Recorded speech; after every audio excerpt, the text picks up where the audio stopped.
한국교회에다가 이제 교회 컨설팅이라고 하는 새로운 그 사역을 접목을 딱 내렸더니 우리 저 합동척 그다음에 고신척에서 여기 이렇게 계시죠? 합동척 고신척 목사님들이 아니 무슨 교회를 영적인 공동체를 컨설팅하냐 세속적인 것을 접하냐 아주 신랑을 많이 했습니다. 그런데 여러분 지금 현재 제가 어떻게 했냐면 약 한 1000개 정도의 교회를 컨설팅 했는데 그 중에 우리 고신척이요. 고신척이 120개 했습니다. 그러니까 그 당시에 닫혀있던 사고가 이제 점점 열려져 가고 있다라고 하는 거죠. 지금은 이제 고신척 같은 경우는 제가 총회 차원에서 이 컨설팅 문화를 접목하기 위해서 지금 지속적으로 정책위원들에게 제가 특강도 하고 강의도 하고 이번 총회 때 아마 상정할 겁니다. 이 상정이 되어질 정도로 지금 급진정해 가고 있습니다. 우리가 이제 닫힌 사고에서 열린 사고의 전환이 필요하다. 그 열린 사고를 왜 해야 되느냐? 우리가 성장해 가기 위해서는 열린 사고가 절대적으로 필요한 거죠. 그리고 이 대화를 하다 보면은 폐쇄형 대화는 딱 끊어져요. 여지가 없어요. 그 다음 뭐 질문하거나 대화를 할 수 있는 여지가 없이 yes, no, yes, no 이렇게 하는 게 이제 폐쇄형이죠. 근데 이 개방형 대화는 질문하는 거거든요. 질문. 오늘도 이제 오전에만 강의를 하니까 식사 시간에 이럴 때도 우리 선교사님들께서 혹시 질문하고 싶은 게 있으시면 좀 개방형답게 질문들 좀 많이 했으면 참 좋겠다. 그렇죠? 최근에 어떤 한 그 기사를 보니까 우리 노 대통령이 지금 현재 문 대통령께서 처음에 공약을 할 때 자기는 열린 대화를 통해서 우리 국민과 소통하고 야당과도 소통하겠다 이렇게 된 거죠. 그런데 이제 최근에 이제 논설가 중에서 한 보수적 측면에서 논술가겠죠. 이분이 이렇게 쭉 썼는데 역대 대통령 중에서도 정말 소통이 안 된다. 뭐 이런 얘기를 하는 거죠. 왜냐하면 참모들이 이 대통령에 대해서 어떤 반론 제기를 거의 못 한다고 그래요. 근데 그게 이제 불통이라고 하는 거죠. 지금은 이제 소통의 시대입니다. 우리 목사들도 옛날처럼 일방적으로 권위주의로 이렇게 해라고 지시해서 움직이는 시대가 아니고 상호 이렇게 상호 어떤 그 보완들이 필요한 게 이제 소통적 개념인데 이 성장형 사고 방식을 열 수 있는 길이 뭐냐면요. 독서. 그리고 독서라도요. 이 포괄적 독서. 그러니까 보편적, 통전적 독서라 그래서 나중에 설명해 드리겠습니다만은 다양한 장르의 책들을 우리가 함께 읽을 때 비로소 내가 성장형 사고 구조를 갖는다는 거죠. 제가 여러분 이 CSR이 뭐냐 하면요. CSR이 이 corporate 그리고 S가 social responsibility 여기가 기업의 사회적 책임입니다. 제가 이 논문을 쓰면서요. 제가 뭐로 바꿔버렸냐면은 C를요. corporate로 하지 않고 church 제가 바꿔서 이제 논문을 썼습니다. 만약에 이게 좀 통과가 되면 우리 한국교회 처음으로 이 교회의 사회적 책임이라고 하는 이걸 가지고 이제 한국교회에다 소개해드리고 하려고 하는 거죠. 이제 이걸 그러면 성장형 사고 방식을 돕는 성장형 독서가 뭐냐 하면은 나하고 관련이 없다 하더라도 그 관련 없는 부분들을 내가 그것을 취득함으로 한번 접해봄으로 인해서 내 사고를 팽창하는 거죠. 사고를 팽창하다 보면 아 기업들이 사회적 책임을 지고 있구나. 그러면 교회는 도대체 사회적 책임을 지고 있냐? 사회적 책임을 안 져요. 그냥 사회적인 헌신을 하고 있는 거예요. 지금 우리 선교사님들이 이곳에 오셔서 굉장히 많은 헌신을 할 겁니다. 그죠? 헌신을 많이 합니다. 자선적인 헌신, 어떤 또 이분들에게 지식적 헌신들을 많이 하는데 이것들이 체계가 안 돼 있는 거예요. 이미 기업들은 사회적 책임을 위해서 엄청난 노력을 하고 있습니다. 제가 이 자료를 찾기 위해서 CSR에 관련되는 논문을 찾아보니까요. 논문만 해도 2,500개 정도의 논문이 나와 있네요. 그런데 우리 한국교회가 사회적 책임이라고 하는 논문을 딱 2편이 있습니다. 지금도 놀라웠습니다. 근데 그만큼 사회는 지속적으로 자기들의 어떤 그 변화와 성숙을 위해서 굉장한 연구를 많이 하는 반면에 우리 기독교 같은 기독교는 정말로 많은 사회적 헌신을 하고 있음에도 불구하고 이것들이 집약이 안 돼 있는 거예요. 왜 집약이 안 돼 있냐 하면 우리 목회자들이 읽고 있는 책이요. 그냥 대부분 다 경건서적인 거죠. 대부분 다 경건서적이 있으니까 통전적으로 사회적 관점에서 교회를 바라보는 시각이 저하되어 있다는 거죠. 그게 이제 성장형 사고 구조를 만들어내는 하나의 중요한 것이 독서다. 그래서 독서는요, 경영되어야 된다는 거죠. 이 행복의 조건이라는 책을 이제 여러분 오늘은 제가 책 소개를 많이 해드릴 건데 행복의 조건이 하버드 대학교 인생 성장 보고서에서 그 책을 옮긴 것을 이제 그대로 책으로 만들어진 거죠. 거기에 이 조조 베일런트라고 하는 분이 행복의 조건을 7가지를 정리한 겁니다. 제가 나중에 책을 보세요. 그러면 이 7가지 중에서 뭐가 있냐면 4가지는 건강에 관련되는 거고 2가지는 교육과 대인관계에 관련되는 거고 1가지는 고통을 어떻게 대응해야 될 것인가 이렇게 되는 거죠. 자, 우리가 오랫동안 행복하게 해서 뭐가 필요하냐면 두 번째 보면 7개 중에서요 2가지, 1가지 교육과 대인관계와 고통을 어떻게 대응할 것인가 이것들을 해결해 갈 수 있는 도구가 뭐냐면요 책이에요. 그러니까 실제로 교육은 책을 통해서 하고 대인관계도 책을 통해서 커뮤니케이션 하는 거예요. 우리 선교사님들 부부가 같이 오신 분들이 계실 텐데 이 부부가 그 대화가 성숙하려 그러면 이 성숙의 촉매제가 필요한데 그 촉매제가 책이라는 거예요. 이 책을 통해서 대화하는 부부는요 굉장히 건강한 부부예요. 근데 TV 프로그램으로 대화하는 분은요 건강하긴 하죠. 소통은 되죠. 그죠? 소통은 되는데 사고의 성숙이 안 됩니다. 성장형 대화가 아니라는 거죠. 이게 폐쇄형 대화라 그렇게 얘기합니다. 그만큼 어떤 행복의 조건의 7가지를 하버드 대학교에서 행복의 조건 인생 보고서를 쓰는데 7가지를 정리를 다 한 것 중에서 무려 3가지가 독서와 관련이 있는 것이다. 그렇죠? 그만큼 독서의 필요성은 너무나도 중요하다는 거죠.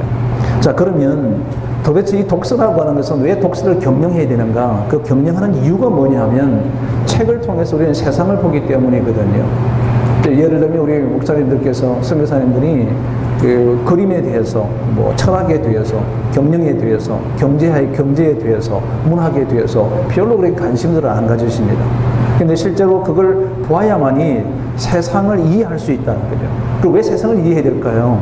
우리는 세상에 빛이 되게 성도들에게 얘기를 해야 되는데 세상에 빛이 되고 소금이 되라고 얘기하면 우리 성도들이요 세상을 알아야 되거든요. 그럼 이 세상을 영적인 관점으로 볼 수 있는 사람이 누구냐 하면 우리 설교하는 사람들입니다. 그래서 오늘 설교 코칭이라고 하는 게 그런 건데 설교하는 사람이 이 세상을 바라보는 관점이 정확해야만이 객관적이어야 되고 보편 타당성이 있어야 되고 그리고 우리 성도들이 세상에 살고 있는 성도들이 세상을 이해할 수 있도록 조망해 줘야 됩니다. 그죠? 그러면 이 관점이 중요하잖아요. 이 관점을 우리가 형성하고 관점을 바꿀 수 있는 그 도구가 뭐냐 하면 그게 독서라는 거죠. 그래서 우리 선교사님들 목사는 지도자는요 영적인 지도자는요 독서를 떼놓고 만약에 한다면 제가 생각할 때는 지도력은 전혀 개발될 수가 없다 이렇게 확신할 수 있다는 거예요. 그러니까 지도자라고 하면은 이유를 불문하고 그 사람은 독서해야 된다는 거죠. 그러니까 지도자란 마치 교회 지도자만 얘기하는 게 아니에요. 가정에서도 지도자잖아요. 아이들의 지도자잖아요. 그러면 지도자는 책과 함께 하는 것이다. 그러니까 책을 떼놓고 있을 수가 없다. 그럼 책이 뭐냐면요 관점을 바꿔주는 거예요. 책은 독서는 관점을 바꾸는 거다. 그래서 어떻게 보면 여러분이 오늘 그 내용에도 나옵니다만은 다양한 책들을 볼 수 있도록 해야 된다는 거죠. 다양한 책들을 볼 수 있어요. 그럼 어떤 책을 봐야 되느냐 나중에 설명을 해드리도록 그렇게 하겠습니다. 여기 지금 슬라이드에 보시면은 책을 통해 세상을 본다. 눈으로 보는 게 아니라 뇌로 본다. 굉장히 중요한 얘기죠, 그죠? 책을 읽느냐 이렇게 이야기하는데 책을 읽죠. 눈으로 읽는 게 아니라 뇌로 읽는다는 거죠. 생각하며 읽으면서 세상을 조망해 보는 거죠. 세상을 조망하는 거죠. 지금 제가 이 책 한 권을 들었는데 나중에도 이제 그 재독이라고 했습니다. 재독, 다시 읽기. 제가 이거 100권 읽으려고 합니다. 완전히 글자 한 글 다 외워버리려고 하는 건데요. 100권 읽으려고 선포했습니다. 지금 현재 11번 읽었습니다. 이게 또 들고 온 거죠. 이거 100권 읽을 때까지. 근데 왜 그렇게 하느냐 하면 이게 텍스트거든요. 기본적인 텍스트. 제게는 우리 한국교회의 Church Social Responsibility라고 하는 교회의 사회적 책임이라고 하는 이것을 완성해내기 위해서는 가장 기본적인 텍스트를 재독, 다시 읽기를 100번 해야 되겠다. 이렇게 결심한 거다. 이게 책 읽는 방법이죠. 이거를 경영하는 거예요. 독서를 경영하는 거예요. 내가 정말로 이 책은 내 인생을 바꿀 수 있는 책이다. 그는 별도로 지금 제 서재에는 뒤편에다가 약 한 50권 정도의 책을 별도로 보관하고 있습니다. 그 책은 뭐냐 하면 제가 이렇게 완독하는 겁니다. 완독. 또 읽고 또 읽고 또 읽고 시간 지면 또 꺼내 읽고 또 꺼내 읽고 또 꺼내 읽고 하는 책이다. 보통 그 뒤에 있는 책은 20독 이상인 겁니다. 그러니까 그 책을 통해서 제 인생을 바꿨기 때문에 그 책을 버릴 수가 없는 거예요. 제가 딴 거는 다 없어도 됩니다. 저희 연구소에는 2층이 제 서재고 1층이 제 원래 서재가 있었던 곳을 그냥 회의실로 쓰고 있는데 그 회의실에 쓰고 있는 책은 제가 남이 가져가도 괜찮은 책을 다 뒀고요. 2층에는 밑에 거기가 한 4,500권 정도 있습니다. 2층에 이제 제 옆방이 한 1,500권 있는데 그 1,500권은 제가 이거는 이사 갈 때 제가 붙들고 가야 되고요. 무덤 갈 때만 안 갖고 가려고 합니다. 그러면 그 중요한 책은 별도로 이렇게 두고 하려고 합니다. 그럼 왜 책이 필요할까? 이 관점을 바꿀 수 있기 때문이라는 거죠. 자, 이 책 읽어보신 분 계시겠죠? 이게 프레임이라고 하는 서울대학교 사회학 교수가 쓴 책입니다. 아주 좋은 책입니다. 이 프레임은 관점을 어떻게 보느냐, 어떤 프레임을 갖고 있느냐 이런데요. 여기 이 프레임이라고 하는 그 책 한 권이 우리에게 뭘 주느냐 하면 목사의 관점에서 성도의 관점으로 바꿀 수 있고요. 한국의 우리 목회자들이 필리핀 목회자의 관점을 프레임을 바꿔보는 거예요. 그러니까 프레임을 어떻게 갖느냐에 따라서 완전히 달라지는 거예요. 완전히 달라지는 거죠. 자, 제가 목회를 할 때는, 현장 목회를 하고 있을 때는 목사의 관점에서만 봤어요. 근데 제가 이제 컨설턴트가 되고 나서 교회를 분석하고 진단하게 되니까 제 프레임이요, 바뀌어진 거예요. 그러니까 어떤 프레임을 갖느냐가 그 사람의 사물을 바라보는 색깔이 완전히 달라지는 건데 그것을요 가장 완벽하게 정리한 책이 프레임이라는 책입니다. 자, 그럼 우리는 이 책을 통해서 우리가 무엇을 공부할 수 있을까요? 아, 내가 지금 갖고 있는 것은 굉장히 폐쇄형이구나. 너무 한쪽으로 치우쳐 있구나. 내가 책을, 여러분 오늘 집에 가셔서 이 책을 장서를 한번 쭉 정리를 해보시면 대부분 영적인 경건서적의 중심이 되어 있다면 여러분 세상을 지금 잘 모르시는 거예요. 세상을 모른다고 이해할 수 있는 거예요. 그러니까 그 프레임을 바꾸기 위해서는 이런 책들을 한 권을 읽으셔서 몇 번 읽어서 이 프레임이 도대체 뭐냐, 어떤 프레임을 가져야 되느냐, 이것들을 가지면요 어떤 일이 벌어지느냐 하면 이 프레임이라는 책 한 권을 가지고 교인들에게 프레임을 강의를 하라는 거죠. 그리고 설교를 하라는 거죠. 이 프레임을 가지고도 많은 설교들이 있습니다. 이 책에는 예화들이요 엄청나게 쏟아 있습니다. 이 책 안에. 그리고 이 책은 예화책이나 마찬가지다. 이 프레임을 설명하려고 저자가요 이 땅에 나와 있는 많은 사건들을 다 모아다가 이거를 정리를 다 한 거예요.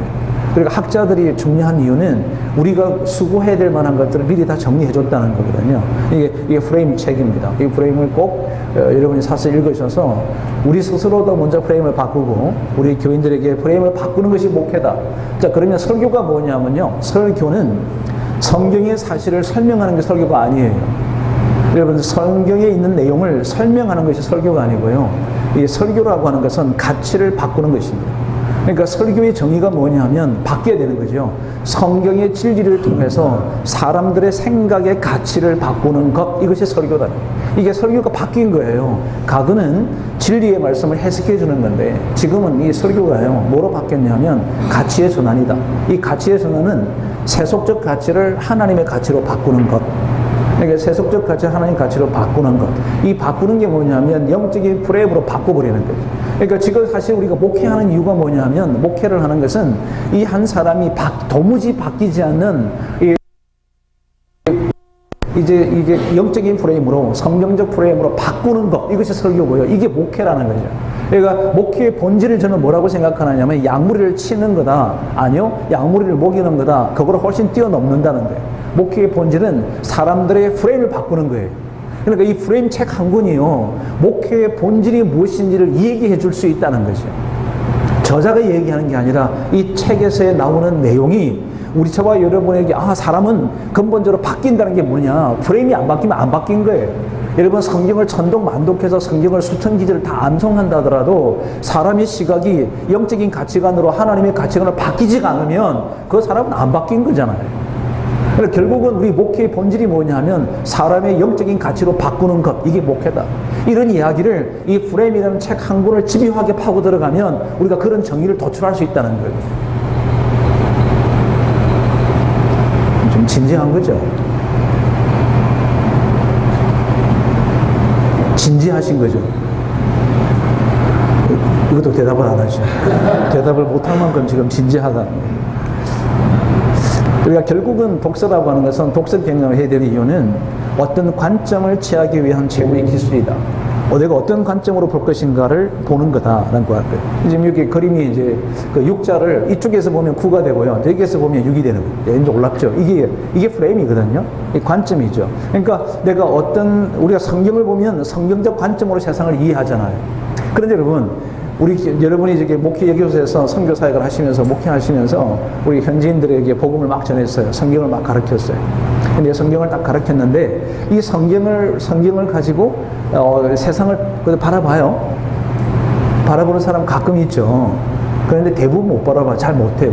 왜 그러냐면은 우리가 진리를 우리가 가지고 오면요, 이 진리를 재해석을 해야 됩니다. 현재 살고 있는 삶으로 재해석을 해줘야 되는데 이 재해석의 능력이 안 되는 거예요. 그러니까 우리 성도들, 현대 필리핀 성도들이 삶이 바뀌지 않는 이유는 이 재해석을 못하고 있는 거거든요. 그럼 이 재해석의 기술이 어디서 나오는 거냐면 독서라는 거예요. 그러니까 이 재해석을 해줘야 될 사람이 설교하시는 분들이죠. 그러니까 설교는 어떤 사람이 탁월하게 하느냐 하면 독서를 통해서, 경험을 통해서, 직간접적 경험을 통해서 성경을 재해석해서 설명해 줄 수 있는 사람이 지금 우리나라의 탁월한 설교자들이라는 거죠. 그게 바로 이찬수, 김병삼 이런 목사님들이 탁월한 설교를 하게 되는 이유는 사람들이 그의 설교 들으려고 하는 것은요, 그분들의 얘기 속에는, 설교 속에는 반드시 책을 2권, 3권 이상이 꼭 들어갑니다. 그러니까 한 주에 설교 한 편에 2, 3권의 책이 소개되고 있다는 이야기는 그분들이 세상을 해석하려고 무진장에 애를 쓰고 있다는 거예요. 지금 우리 이곳에 떨어져 계시니까, 여러분 다른 나라에 와 계시니까 독서하는 것이 여의치가 않다고 얘기를 하실 거예요. 그죠? 근데 수단과 방법을 가리지 않고 저는 여러분이 독서에 집중하셔야 된다고 생각합니다. 그거 하지 않으면 우리 시대를 살아가고 있는 사람들에게 시대적 재해석은 불가능하다. 그러니까 여러분이 한 얘기를 10년 전 한 얘기, 5년 전에 한 얘기, 지금 한 얘기 똑같을 수 있습니다. 프레임이 안 바뀐 거니까. 그래서 독서라고 하는 것은 관점을 변혁시키는 데 최고의 기술이다. 그러면 독서를 실제로 어떻게 이제 해 나가느냐 하면 이건 거죠. 제일 먼저는 저자의 관점의 세상을 보는 거예요. 근데 한 번 읽는 거예요, 한 번.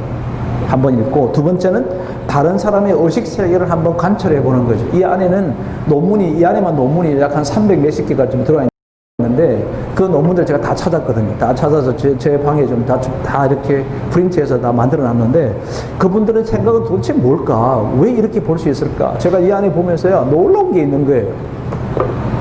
어떤 한 학자가 논문을 썼는데, 그 논문이 뭐냐면 기업의 명성에 대한 평가 지수를 만드는 거예요.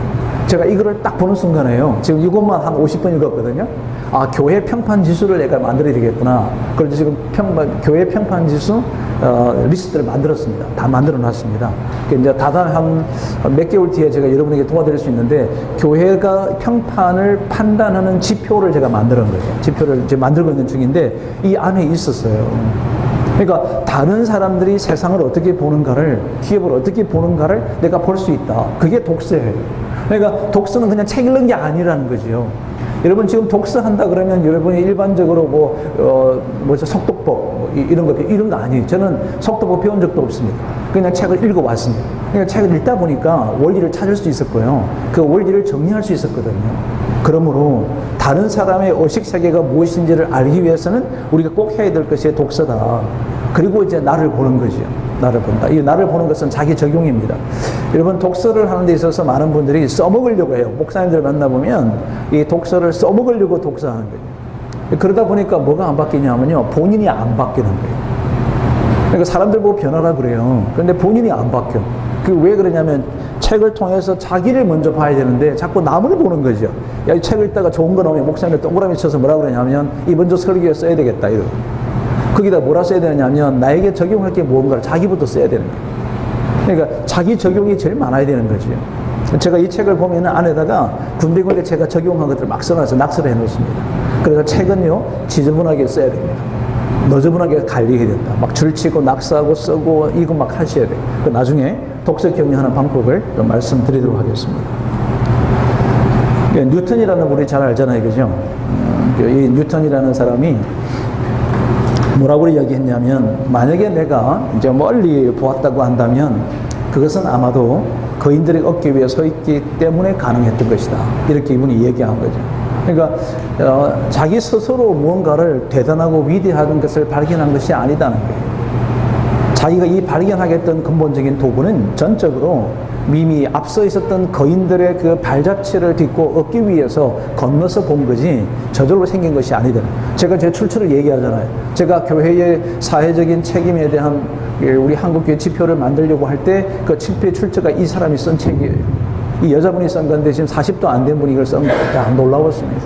야, 어떻게 이렇게 책을 쓸 수 있을까? 이런 것들을 보면서 우리 기독교회, 우리 신학대학원에 다니는 우리 신학생들하고 이런 친구들의 30대, 40대 초에 비교해보면, 야, 우리 한국의 신학대학원, 우리 목사 후보들이 정말 내게 얕구나. 이런 생각을 제 스스로 막 하는 거죠. 야, 그럼 앞으로 우리 신학대학을 운영하는 것도 좀 새로운 변수가 좀 필요하지 않겠느냐. 뭐 이런 생각을 지금 굉장히 많이 하고 있습니다. 거인들이 어깨에 올라타자. 그러니까 여러분, 저와 여러분이 저도 창조적으로 뭔가를 할 수 있는 게 아무도 없어요. 나중에 설명합니다만 제가 컨설팅 하게 됐던 배경도 지금 헤드헌터 하는 것도 전부 다 책을 통해서 아이디어를 잡은 거죠. 그러니까 그만큼 독서 경영을 잘해야 되는 이유는 자기의 사역을 전개하거나 자기 사역을 펼쳐나가는데 우리의 결정적인 단초가 되는 것이 독서다는 거예요. 독서다. 이게 너찌 아시죠? 이 너찌가요, 노벨 문학상 받으신 분이에요. 너찌 책이요. 이 책을. 이 너찌는 뭐냐 하면 우리 남자분들은 잘 알 텐데 남자분들 그 화장실에 가면은 소변기에 그 파리 한 마리 이렇게 밑에 딱 있잖아요. 이 파리 한 마리에 남자들이 그냥 그 파리가 있을 때와 그 없을 때의 그 소변이 바깥으로 튀는 빈도수를 했더니 너찌는 파리 한 마리를 딱 져줬더니 80%가 줄더라는 거예요. 또 별로 안 놀라십니다. 무진장이 재미없습니다. 귀찮아요. 근데 열심히 강의할게요. 자, 이 너찌가 뭐냐 하면요. 너찌가 목회를 하는 가운데서 어떤 혀를 탁 찔러서 옆에 옆구리를 톡 찔러가지고 어떤 변화를 만들어내는 것. 그러니까 어떤 결정적인 단초, 어떤 결정적인 터닝 포인트, 다른 말로 하면은 어떤 전환점을 가지는 전환점. 이게 이제 우리는 터닝 포인트라 그러잖아요. 이제 그거와 똑같은 얘기를 늑지라고 하는 것을 이제 개발해서 얘기한 거죠. 이게 경제학입니다. 경제학. 그러니까 경제학 상을 받으신 분, 노벨상을 받으신 분이 이게 너찌라고 하는 이거 하나 때문에. 그러니까 여러분 참 놀랍잖아요. 그죠? 그냥 정상적인 것 가운데 점 하나 딱 찍어줌으로 인해서 어떤 확률적으로, 경제적으로 이게 이익성이 많이 생기더라. 이것을 논리적으로 설명한 거예요. 이게 너찌라고 하는 겁니다. 이거 안 읽으셨죠? 많은 분들. 나온 건 알고 계셨어요. 이게 벌써 몇 년 됐어요. 몇 년 됐는데요. 이게요, 경제, 경영, 문학, 뭐 기술적인 측면에 뭐 이렇게 저기까지 컴퓨터 프로그램 짜는 데까지 너찌가 다 들어갔습니다. 근데 한 군데만 안 들어갔어요. 교회는 너찌가 아무 관계 없어. 왜냐하면 너찌 자체를 모르니까. 파리가 왜 붙었냐는 거예요. 소변기에 파리가 왜 있냐. 그러다 하다 보니까 그랬나 보다. 여기다가 조준하라고 했는가 보다. 그거 아니고요. 이게 너찌라고 하는 거예요. 너찌다. 근데 이 책을 읽은 사람은요, 너찌가 이거구나. 그럼 우리가 일상생활 속에서도 나의 혀를 탁 찔러서, 옆구리를 탁 찔러서 뭔가를 결정적인 단초 하나를 붙들면 되겠구나. 그 점이 뭘까? 이걸 고민할 수 있는 거잖아요. 그럼 여러분, 우리 돕는 우리 성도들도요, 인생에서 처절하게 비참하고 처절하게 살아가는데 그들에게도 뭐가 있냐면요, 분명히 너찌가 있다는 거지. 그럼 우리 목회자가 어떤 일을 하느냐 하면 그 너찌를 찾아주는 거잖아요. 너찌를 탁 터치해 주는 거지. 그걸 한번 툭 찔러주는 거잖아요. 그러면 삶이 바뀔 수 있는 거거든요. 근데 그런 것을 도모하기 위해서 필요한 게 독서 경영이다. 그래서 독서는요, 읽는 게 아니다. 경영해야 된다. 독서 경영을 잘 해야 되는데 아무렇게나 책 읽는 게 아니에요. 책 읽는 법이 있고요. 책을 만들어가는 법이 있고요. 책을 정리하는 법이 있고요. 책을 보관하는 법이 있고요. 어떤 책을 읽어야 되는지에 대한 어떤 책을 선택하는 법이 있다는 거죠. 그거를 경영하라는 거죠. 매니지먼트 하라는 거죠. 그거 오늘 공부하려고 하는 겁니다. 그럼 결국은 이런 거죠. 사고 구조를 크게 세 가지로 나누는데요. 이게 수용적 사고, 비판적 사고, 창의적 사고 이렇게 세 가지로 나눕니다. 사고의 정리입니다. 카테고리인데요. 근데 대부분 수용적 사고는 교육을 통해서 해요. 그러니까 예를 들어 제가 이제 우리 선교 컨설턴트가 우리 7분이 지금 선교 컨설턴트가 계신데 제 2기도 지금 9분이 공부하고 있습니다. 선교 컨설턴트 자격증을 취득하기 위해서 하는데, 제가 이분들에게는 이제 하루 집중 강의 아침 9시부터 오후 5시까지 계속 이걸 일주일씩 3주간 하는 거거든요. 집중 코스로 쭉 하는데 이걸 학습하는 거예요.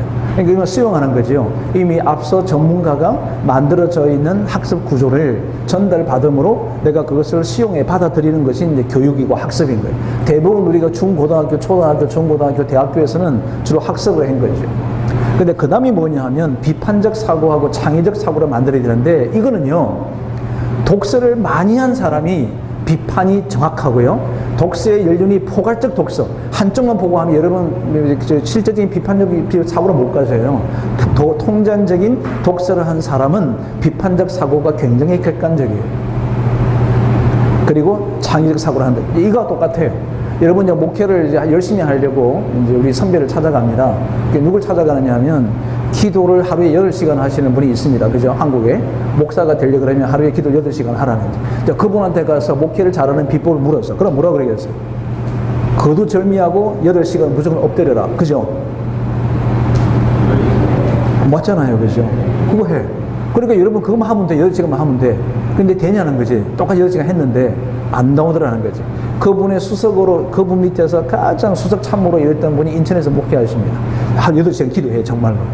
기도했는데 그 교회만큼 안 커요. 뭐 그럴 수가 없다. 왜냐하면 그 교회는요, 그분만이 해야 되는 하나님의 역사라는 거예요. 자, 우리는 뭐가 필요하냐 하면은 이것들을 정말 객관적으로 평가할 수 있는 기준치를 가져야 되는데, 그 기준치가 포괄적 개념의 독서, 통전적 독서입니다. 통전적 독서를 하라는 거예요. 창의는 이제 오늘 제가 공개하는 거니까, 제가 사역을 하게 됐던 배경은 독서를 통해서 아이들을 다 얻은 거예요. 지금 저는 이 한 권이요, 이제 우리 한국교회 제가 할 수 있는 목회도 특허가 만들 수 있더라고요. 저는 몰랐어요. 제가 이렇게 쭉 설명했더니 그 특허를 개발하는 분이, 프로그래밍 하시는 분이 제 얘기를 듣더니 이거는 특허할 수 있다는 거예요. 그럼 제가 우리 한국교회 지표 관리에 대한 프로세스를 만들 수 있겠는 거죠. 제가 그게 이제 마지막 한국교회에 제가 남겨놓아야 될 선물이구나, 이런 생각을 하고 있습니다. 그런 아이디어가 어디서 왔냐 하면 독서예요. 그래서 독서를 경영하자는 거죠. 리더는 성숙을 통해서 성장하고, 성장을 통해서 지속적인 발전을 도모하고, 그리고 주도적으로 그 일을 이제 주관해 가야 되잖아요. 이걸 리더라고 얘기합니다. 그런데 여러분, 이 리더는요, 이 세 가지의 사고가 결합된 결과가 리더예요. 그러니까 리더는 포지셔닝만 가지고 제가 목사다, 선교사다는 그 이유 때문에 여러분이 리더가 된다면 그 여러분은 가장 하위의 리더십이에요. 그러니까 존 맥스웰은 5단계 리더십 중에서 제일 마지막이 뭐라고 그랬냐면 지위, 위치, 직분, 이 리더십이 가장 낮은 거다는 거예요. 그러면 지속적으로 단계적으로 공부해 나가야 되는 거예요. 지속적으로 자기 리더십이 어떠한가를 정리해 나가라. 그러기 위해서는 필요한 게 뭐냐면 이런 사고 구조를 팽창하는 거다. 수용적 사고가 지금 여러분 학습하고 있는 거거든요. 이게 수용적 사고죠. 아, 적셔야 되겠구나. 그러면 그게 비판적 사고와 창의적 사고를 기를 수 있다는 거죠. 이렇게 하는 겁니다. 자, 이 이야기는 중요한 얘기라서 여러분 10분간 쉬었다가 하겠습니다. 고맙습니다. 여러분, 저는 우리 김장한 목사님 밑에서 6년 반 동안 부엌 교육자 생활을 했습니다. 그리고 교회를 개척해서 7년간 담임 목회를 하고 난 뒤에 어떤 터닝 포인트를 갖고 싶었습니다. 그래서 1999년 12월 31일에 제가 딱 디데이를 정하고 사임을 하고 2000년 1월 1일에 연구소를 설립하기 위해서 1년 동안 방콕 한 거죠. 방에 콕 박혀서 그때 이제 1년 동안에 제가 읽었던 책만 약 한 520권 정도 읽었습니다. 1년 동안에. 1년도 아무것도 안 하고 책만 그냥 520권을 포괄적으로 읽고, 그 책을 읽으면서 책 3권을 썼습니다. 단행본을. 그때 썼던 책이 영적 지도자 만들기, 영적 멘토링의 기술, 그리고 처치 플랜팅, 그리고 처치 매핑, 3권의 책을 썼습니다. 그리고 2001년도 1월부터 연구소 사역을 시작했습니다. 그때 컨설팅을 하게 됐던 배경이 여기 있는 2권의 책이었습니다. 2권의 책. 경영 컨설팅, 컨설팅 프로페셔널이라고 2권의 책을 읽고는 도대체 컨설팅 기업에서는 경영 컨설팅들이 막 나와서 그때 당시는 우리 한국의 경영 컨설팅 소개한 지가 6년째 됐는데 그때 이 책들이 등장을 한 거죠. 책을 읽어보니까 아, 기업들의 컨설팅이 이런 거구나. 그렇다면 교회는 누가 컨설팅 할 수가 없을까? 이거를 제가 고민하기 시작해서 고민하다가 1년 6개월 동안 이 책 읽고 고민하다가 그러니까 미국에 이제 알아보니까 미국의 그 시카고에서 이제 이 컨설팅 양성 과정이 있더라고요. 그래서 양성 과정을 듣기 위해서 시카고로 간 거죠. 가서는 이 강의를 들어보니까 아, 정말 목회 컨설턴트들이 미국에서 200여 명이 그 당시에 200여 명이 활동하고 있더라고요. 근데 저희하고 하는 거 좀 다르게 거기는 이 컨설팅이라고 하는 것들이 사회 통념적으로 아무런 문제가 없기 때문에 이 컨설턴트 한 사람이 그 지역에 있는 20개 교회, 30개 교회를 뭐 하고 있냐면 컨설팅을 지속적으로 하고 있는 거예요. 그러니까 20개에서 30개 교회를 관리하는 거죠. 그 교회를 진단하고 분석하고 대안을 제시했던 것들을 가지고 이분이 지속적으로 그것이 잘 되고 있는지에 대한 그 피드백을 하고 코치하고 수정해주는 이런 일들을 쭉 해온 거예요. 그러다 보니까 아, 이것을 우리 한국교회 가지고 와서 도입을 하면 되겠구나 라고 생각하고 이제 정리한 다음에 이제 1년 준비하고 그리고 시작하게 되었는데 그때 그 경영 컨설팅이라는 책과 컨설팅 프로페셔널 이 두 권의 책이 저로 하여금 사역의 방향을 결정하도록 해줬다는 거죠. 그러니 그게 지금 제게는 어떤 의미가 있느냐 하면은요, 이것이 갖고 있는 제게 의미는 처음에는 제가 이렇게 알아주는 사람이 아무도 없으니까 제가 세미나를 했습니다. 누구하고 제가 부탁을 드려서 했냐면은 박조준 목사님, 그 당시에 이제 분당에 있는 갈보리 첼플에 건축을 하시고 나서 부임하셔서 사역을 하시는 중에 이제 그분을 찾아가서 목사님, 제가 목사님 교회에서 세미나를 좀 하고 싶다니까 이분의 원칙이 뭐냐면 그 갈보리 첼플을 가보신 분은 알겠지만 이 갈보리 첼플의 모든 목재는요 전부 다 수입품이에요. 국산기 아무것도 없어요. 거기는 본당 입구 로비에 딱 들어가면은요 모든 전자가 차단됩니다. 자동으로. 아무리 거기 뭐 G5가 와도 안 됩니다. 무조건 다 차단시켜버려요. 자동으로. 그리고 예배가 시작되면 딱 타임을 맞춰 놓으면 뒷 배경이 항상 열려 있다가 강단 뒤쪽에 누가 조작하지 않아도 시간이 딱 되면 자동으로 커튼이 쫙 닫히는 뭐 환상적인 교회였습니다. 근데 거기서 세미나를 하고 싶은 거예요. 인도하고 싶어요. 절대 안 된대. 안 빌려주신다. 삼고초려. 그때 읽었던 책이 이제 삼고초려가 있어서 목사님을 3번 찾아간 거예요. 목사님 저 왔습니다. 이거 해주셔야 되겠습니다. 그래서 그분이 절대 하지 않는 세미나에 제가 첫 번째 강사로 세워놓고 그리고 이제 했는데요. 제가 워낙에 무명하니까요. 제가 1,000만 원을 들여가지고 광고하고 뭐 저기 DM 보내고 다 했는데 몇 명 왔냐 하면은 36명 오셨어요. 첫 번째 세미나. 그것도 2만 원짜리 세미나. 돈은 1,000만 원 들었는데 36명의 2만 원 세미나에 오신 거예요. 제가 그날 울었어요. 왜냐하면 무명한 제가 첫 세미나를 했는데 36명이나 와주셨잖아요. 이 관점이 차이거든요. 이것밖에 안 됐어? 라고 할 수 있는데 관점이요. 36명이나 오셨구나. 그리고 그 4시간 동안 동기부여 해가지고요. 24명이 그 중에 오신 분의 절대 다수가 저희 회원이 된 거예요. 첫 번째 회원이 된 거예요. 그분을 매주마다 독서 경영한 거죠.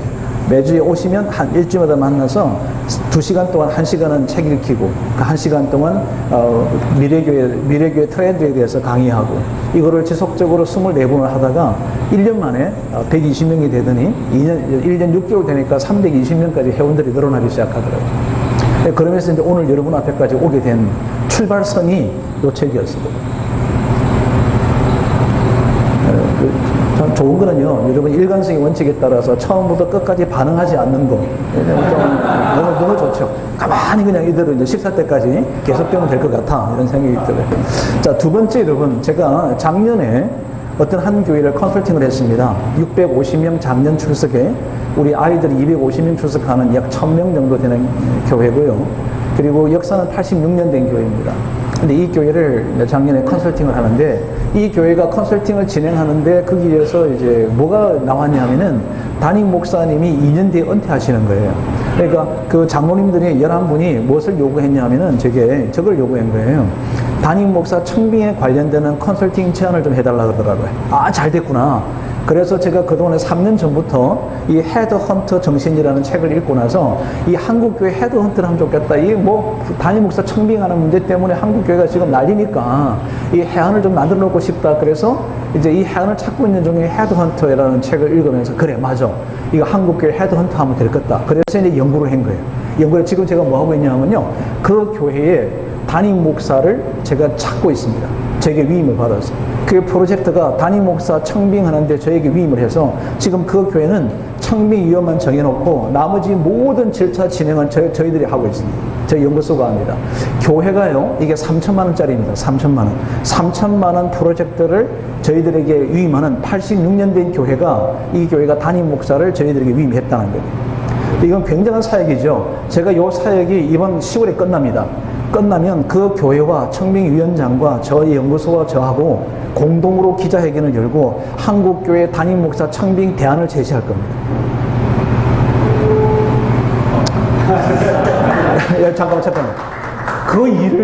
그 일을 만들어내게 됐던 단초는 제가 자다가 헤드헌터 해야 되겠다 한 게 아니고요. 책 한 권이 제로 하여금 사역의 아이디어를 창출하게 했다는 거죠.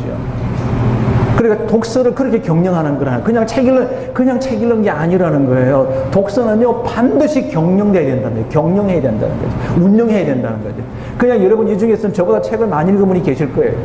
또 신학자들 같은 경우는 책을 얼마나 많이 읽었겠어요. 그죠? 논문도 많이 읽고. 그런데 그 속에서 사역이 안 나와요. 왜 안 나오냐면 경영을 안 해서 그래요. 여러분 돈이 100만 원이 있어요. 이 100만 원을요, 경영한 사람은 100을 200만 원, 300만 원 만들 수 있지만 100만 원을 경영하지 않은 사람은 다 쓰고 없을 수 있고요. 그대로 땅속에 묻어둔 거예요. 이 비유가 적절한 거예요. 그렇죠? 달란트를 1달란트, 2달란트, 5달란트를 준 사람에게 그 주인이 와서 다시 회계할 새 1달란트 고스란히 묻어둔 사람이 있단 말이에요. 시간이 지나도. 그런데 5개를 준 사람이 5개를 경영했거든요. 경영했더니 10개가 된 거예요. 주께서 그 주인이 나머지를 다 걷어서 그에게 다 준 거예요. 왜냐하면 경영자에게 더 맡긴다는 거죠. 그러므로 우리는 책을 많이 가지고 있느냐, 얼마나 많이 읽었느냐가 중요하지 않습니다. 독서를요, 경영해야 되는 거예요. 오늘 정말 잘 오셨어요. 네. 감사합니다. 이거는 우리 사전에 컨설턴트하고 제가 짜고 한 거예요. 이러면 아멘 하십시오. 뭐냐면 워낙에 선교사님들, 목사들은 아멘 안 하기로 유명하거든요. 뭐 계속 째리만 보고 앉아 있어요. 그러니까 이거 뭐 해안이 없으니까 저도 힘을 얻어야 되니까 우리 이사장님이 대표해서 이제 아멘 이렇게 해주시니까 또 혼자 이거 다 우리 이사님들입니다. 그래서 이제 그 시집과 산문집 읽기는 뭐냐 하면은 이거 제가 쓴 책입니다. 근데 지난번에 세미나 할 때 제가 한 번씩 드렸던 건데 시집과 산문집을 많이 읽으셔야 된다. 왜 그러냐면 어휘의 팽창입니다. 어휘. 여러분 오늘은 이제 강의록에는 없지만 독서법을 공부하면은 그게 이제 그 제일 첫 번째 서론 부분에 제가 이제 강의하는 게 하나 있는데 우리 큐티를 하잖아요. 특히 선교사님들은 한국에서는 영적인 도전을 많이 받는데 우리 선교사님들은 스스로 자기에게 자기 동기부여를 하지 않으면 도전받을 길이 없어요. 그죠? 그러면 이제 큐티를 대부분 다 하셔야 되는데 이 큐티가 재미가 없는 거예요. 뭐 하다 보면 똑같은 얘기, 노트에 쓰면은 큐티 노트에 보면 뭐 거의 똑같은 비슷비슷한 얘기들이 막 써져 있잖아요. 그 이유가 뭔지 아시죠? 아세요? 그 이유가요, 독서를 안 하니까 이 해석이 똑같은 말만 쓰고 있는 거예요. 그러니까 언어가 없는 거예요. 그래서 이 어휘의 팽창을 위해서는 시집과 산문집을 꼭 읽으셔야 된다. 수필집을 읽으셔야 된다. 수필집. 이런 걸 읽어라.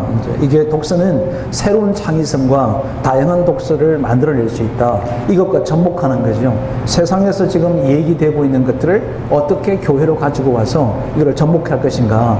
접목해보자. 왜 그러냐면 우리는 세상의 빛과 소금의 역할을 감당하는 것이 교회이고 그렇게 사람들을 세워가야 되기 때문에 그 사람들을 세우려 그러면 이런 일을 해야 되지 않겠냐는 거죠. 지금은 제가 준비하고 있는 게 한 6년 전에 제가 뭐 했냐면요. 그 기업의 그 인수 합병 아시죠? M&A 한다 그러잖아요. 그 M&A를 지금 한참 막 우리나라 전 세계적으로 M&A 시장이 막 커져갈수록 지금 손정희 씨 같은 경우는 M&A의 큰 손입니다. 큰 손. 지금은 전 세계가요. M&A 시장으로 완전히 편성이 끝났습니다. 근데 경영은 누가 잘하는 거냐 하면 M&A를 잘하는 사람들이 전부 다 큰 기업을 할 수밖에 없다는 거예요. 그것이 일어나기 직전, 6년 전에 아직까지 M&A 시장이 그렇게 활발하지 않을 때 제가 이제 어떤 책을 본 거예요. 그게 뭘 봤냐면은 기업의 인수합병이라는 걸 읽은 거죠. 일단 읽으니까 야, 이거 한국교회 분명히 일이 생길 거다. 앞으로 작은 교회는 자생할 수가 없으니까 이 국민소득 GDP 3만 불이 넘었으면 작은 교회는 교인들이 안 갑니다. 이 안 가게 되는 그때 되면 작은 교회는 어떻게 살 수 있을까? 아, 인수합병을 해야 되겠구나. 그 다음에 큰 교회가 작은 교회를 물질을 도와줘가지고는 작은 교회가 못 일어납니다. 지금 한국 사회가 그래요. 한국에서 작은 교회는 영혼이 작아요. 이게 빈익빈 부익부 현상이 생긴 거다. 그러면 작은 기업은 스스로 자립해서 대기업이 되는 것은 확률적으로 2,500대 1입니다. 2,500개 중에서 한 개가 될까 말까 하는 건데 대기업은 더더욱이 안 되고요. 안 되는 이유는 작은 교회는 더 이상 클 수가 없는 조직이 되어 있는 거지. 사회 전체가. 그러면 이 사회를 살 수 있는 게 뭐냐 하면요. 상생입니다. 상생. 그러니까 모체도 살고 작은 것도 사는 거예요. 그러니까 지금 우리 한국 교회가 작은 교회가 살 길은 뭐냐 하면 큰 교회가 작은 교회를 전부 다 이끌어 가야 돼요. 하나로 다 상생해야 되는 거죠. 그게 상호 상생할 수 있도록 구조를 가져야 되거든요. 그게 M&A예요. M&A는 한계가 없어지는 게 아니에요. 그래서 제가 이제 M&A가 필요할 것 같아서 그 책을 읽고는 M&A 거래소 한국에 그 검증된 M&A 거래소 자격증을 취득하는 데를 제가 등록해서 진짜 어려웠습니다. 시험 보는데 어려웠는데 거기에 이제 응시해서 이제 M&A 제가 거래사를 갖고 있습니다. 이거는 반드시 쓸 거라고 생각해요. 그래서 앞으로 기업은 M&A 시장이 많이 펼쳐질 것 같거든요. 그래서 한 교단에다가는 기업의 인수합병에 대한 M&A 거래에 대해서 제가 제안서를 지금 드려놓은 상태입니다.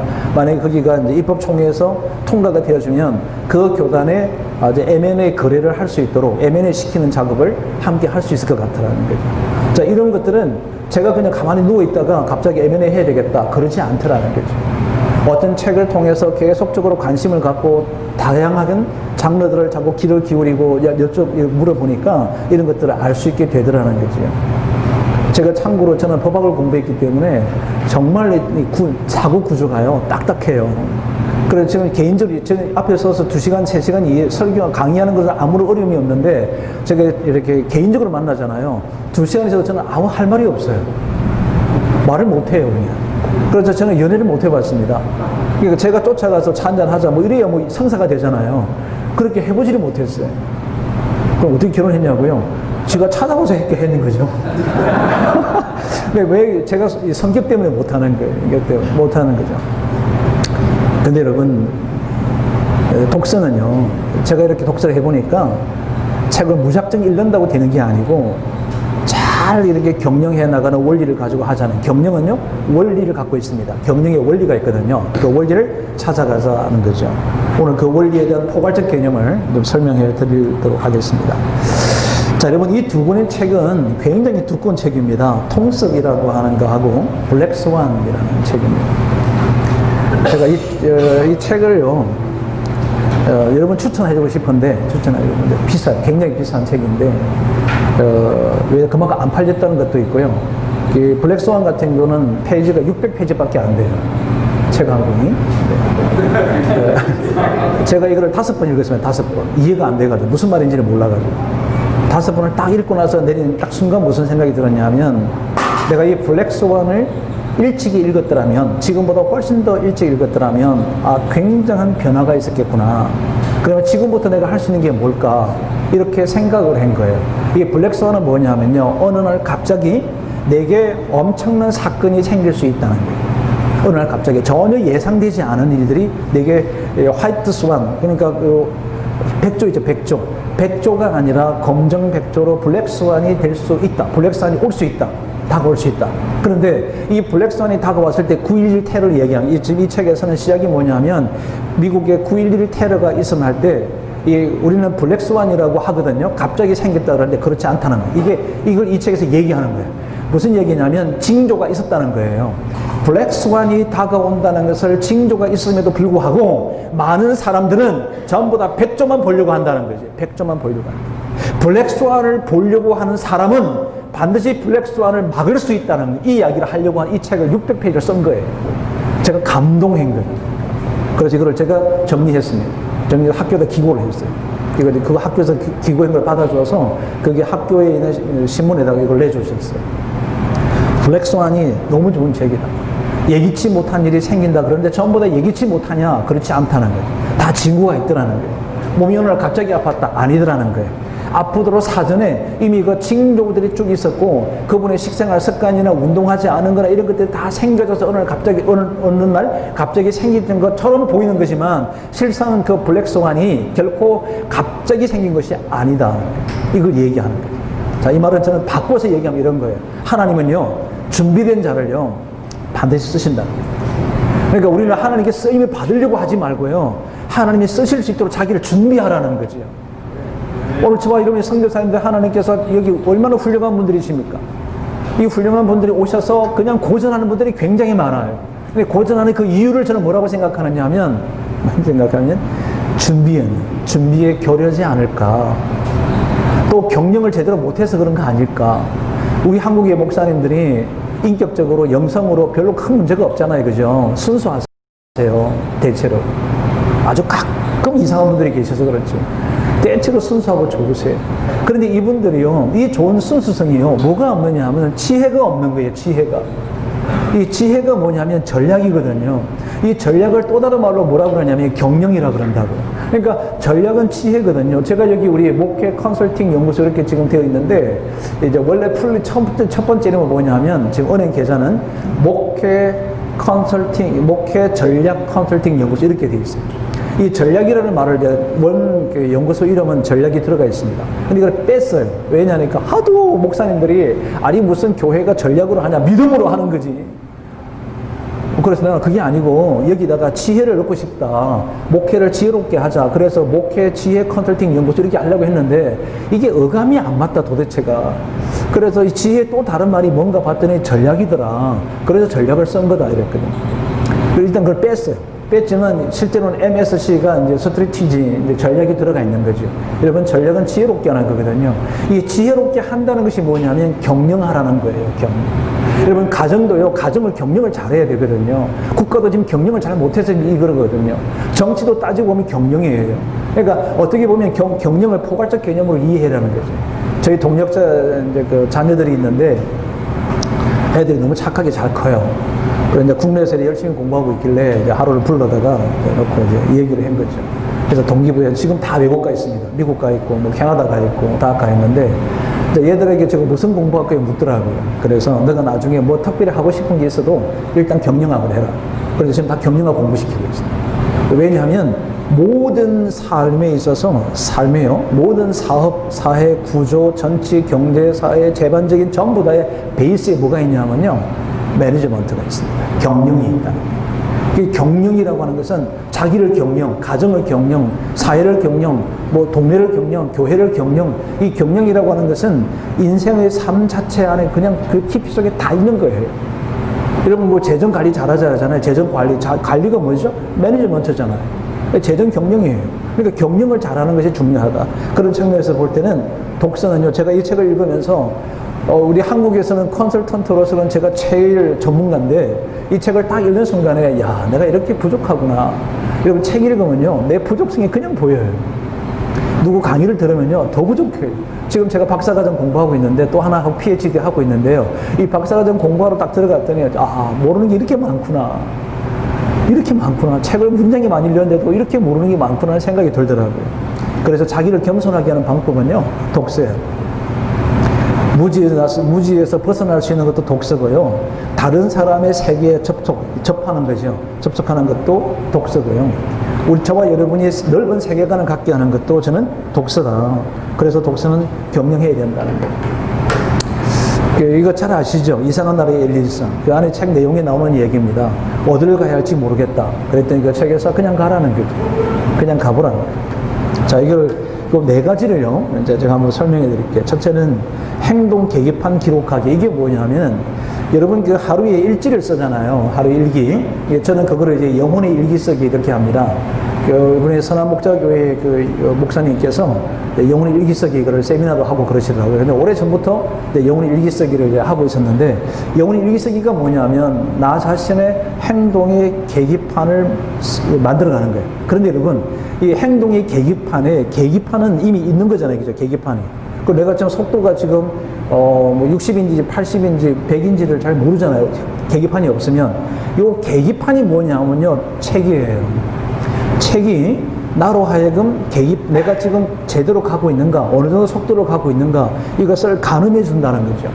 그래서 만약 여러분이 그 영혼 일기쓰기 하게 되면 한쪽에다가는 오늘 읽었던 책의 내용의 중요한 주제를 정리하고 그것에 대해서 내가 오늘 어떻게 살았는지를 써야 된다는 거예요. 그러면 내 삶의 행동이요, 엄청난 변화가 일어난다는 거예요. 근데 왼편에 쓸 게 없잖아요. 오른편은 똑같은 이하 동문, 전날과 이하 동문. 그래서 여러분의 삶이 어제나 오늘이나 그제나 똑같다는 거죠. 왼쪽에 쓸 게 없으니까. 그러니까 왼쪽 리스트가 뭐냐 하면 나의 행동의 계기판이 되어줄 만한, 오늘의 행동 지침을 줄 만한 글이 없는 거예요. 글이.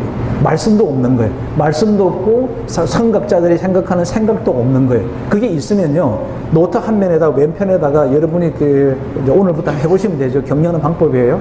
노트를 별도로 하나 준비하셔서요, 절반을 자른 다음에 왼편 쪽에 뭐 쓰느냐 하면 여러분이 매일 읽었던 성경 기절 중에서 행동 지침, 행동의 계기판이 될 만한 것들을 쭉 쓰십시오. 오른편에다가 뭘 쓰느냐 하면 이 행동에 대해서 내가 어떻게 행동했는가, 이걸 한번 써보는 게 그게 영혼의 일기쓰기. 그러면 그렇게 써나가시는 분은요, 변화가 일어나요. 변화가 일어나요. 반드시 일어나게 돼 있다는 거죠. 그러므로 여러분 독서를 안 하면요, 왼편에 쓸 게 없어. 성경이라고 써보라는 거죠. 성경에도 여러분 이런 거죠. 성경의 지식을 쓰라는 게 아니에요. 네. 에베소서 4장에 보면은 너희가 은혜로운 말을 하라 이렇게 되어 있습니다. 자, 그러면 거기다 쓰는 거죠. 은혜로운 말을 한다. 이게 행동 계기판이에요. 오른편에다가 내 페이지 판 잘랐으니까 옆에다가 뭘 쓰느냐 하면 나는 오늘 은혜로운 말을 10번은 해야 되겠다. 아내부터. 아내에게부터 먼저 하겠다. 이렇게 쓰는 거죠. 그럼 나중에 이제 하루를 딱 끝내고 나서 딱 들어보면 내가 그렇게 했는지 안 했는지를 보면 내가 오늘 내 행동이 얼만큼 계기판이 정상적인 궤도를 갔구나. 이걸 알 수 있다라고 하는 거죠. 저는 그걸 영혼의 일기쓰기라고 생각해요. 행동 계기판을. 근데 행동 계기판에 쓸 게 잘 안 써져요. 그죠? 왜냐하면 읽었던 책이 없어서, 글이 없으니까. 그러니까 목사님들이 매일같이 선교사님들이 독서를 하셔야 된다는 거죠. 자, 근데 읽다가 힘들 수가 있죠. 그죠? 제가 조금 전에 보셨던 이 톰석이나 블랙스완이 이 두툼한 책들을요, 처음에 안 읽어지는 거예요. 그래서 접어놨다가 다시 읽고 뭐 그랬는데, 읽다가 힘들면 다른 책을 읽어라. 그러니까 여러분의 그 서재에는, 책상에는 다양한 종류의 책을 놓고 이 책 읽다가 이게 안 되면 이것도 하나 읽고 뭐 이렇게 하면 참 좋겠다. 지금 제가 이번 독서법을 김해 그 기독교연합회 초청으로 제가 독서법 강의하러 다음 주에 갑니다. 가는데 이거 강의하는 거 아니고요. 독서하는 방법 강의하러 가는데 그 두 권의 책을 이제 선정해서 이번에 강의를 하거든요. 그 중에 여러분 혹시 그 자존감 수업이라는 책을 읽어보셨나요? 자존감 수업. 그 책은 지난 4년 전에 베스트셀러였습니다. 자존감 수업이라는 책이었는데, 자존감 수업인 우리 여기 선교사님들, 목사님들이 자존감이 굉장히 낮은 분이 참 많아요. 저 같은 경우는 절대적으로 낮아요. 열등감이 많고 이렇게 했어요. 그런데 그 책을 이렇게 한 개 펼쳐져 있고요. CSL에 가게 되는 책이 하나 또 펼쳐져 있습니다. 이렇게 책을 펼쳐놓고 이 책을 읽다가 안 되면 또 다른 책을 읽어보자. 그렇게 사고의 전환을 이제 리프레시하는 거죠. 그 다음에 이제 세 번째는 단순 노출 효과가 뭐냐 하면은 그냥 읽는 거예요. 제가 엊그제 봉오동 전투 영화를 봤습니다. 개봉하는 날. 봉오동 전투 아시죠? 한국에 지금 상영 숫자가 지금 계속 올라가는 건데, 이 봉오동 전투 영화를 볼 때, 여러분 혹시 영화 볼 때 말이죠, 그 영화를 보면 앉아가도 잘 이해가 안 되면 수도 펴놓고 보지 않죠? 영화 볼 때 영석이 양반 잠깐 수도, 이 무슨 말인지 이해 좀 하고 넘어갑시다, 이렇게 안 하잖아요. 그죠? 그냥 쭉 그냥 보잖아요. 여러분 독서는 때로는요 그냥 읽는 거예요. 그냥 무슨 소리인지 몰라도 그냥 읽는 거예요. 그래도 한 권 딱 끝나면은요, 끝나면 기쁨이 있잖아요. 그리고 한 권 읽었다는 거지. 저는 저 습관이 책을 한 권 읽으면 그 뒷부분에다가 매월 며칠 일독 이렇게 써놓기도 합니다. 그냥 읽자. 그 다음에 환경 설정이 중요하다. 이거는 어떤 의미냐면은 자기가 독서가 제일 잘할 수 있는 환경을 가라는 거죠. 저 같은 경우는 제가 처음에 이제 독서법을 개발하기 전에 책을 어디서 읽었냐면, 그 스타벅스에서 읽었습니다. 스타벅스. 막 시끌벅적하고 사람들 소리가, 이 스타벅스는요, 그 의자 간격이요, 굉장히 밀집되어 있습니다. 밀집되어 있는데, 그런 걸 보고 거기서 책을 제일 잘 읽어지는 거예요. 근데 지금은 그곳에 책을 못 읽겠어요. 지금은 제 서재가 잘 조용하니까 제 서재에서 책을 이제 일독하고 나가거든요. 그리고 이제 오전은, 새벽부터 오전에는 제가 스케줄 거의 안 잡습니다. 그때 뭐 하느냐면 독서하려고. 그러니까 책을 붙들고 씨름하는 거죠. 그러니까 저 같은 경우는 지금 속도가 어느 정도 되느냐 하면은 한 300페이지 정도는 한 2시간이면 다 읽고, 그리고 한 30분 정리하고, 그리고 하루 일과를 시작하는데, 아침 직원들이 9시 출근하잖아요. 그래서 제가 2시간 전에 출근합니다. 저는 7시에 출근해서 직원들 오기 전에 책 한 권 끝내고, 감사합니다. 시종일관. 제가 하루 읽고 이제 하루 일과 시작하는 거예요. 그러니까 우리 목회자는 약간은 자율성들이 강하기 때문에 본인만 시간 관리를 잘 하시면 얼마든지 책 한 권 읽고 하루 시작할 수 있거든요.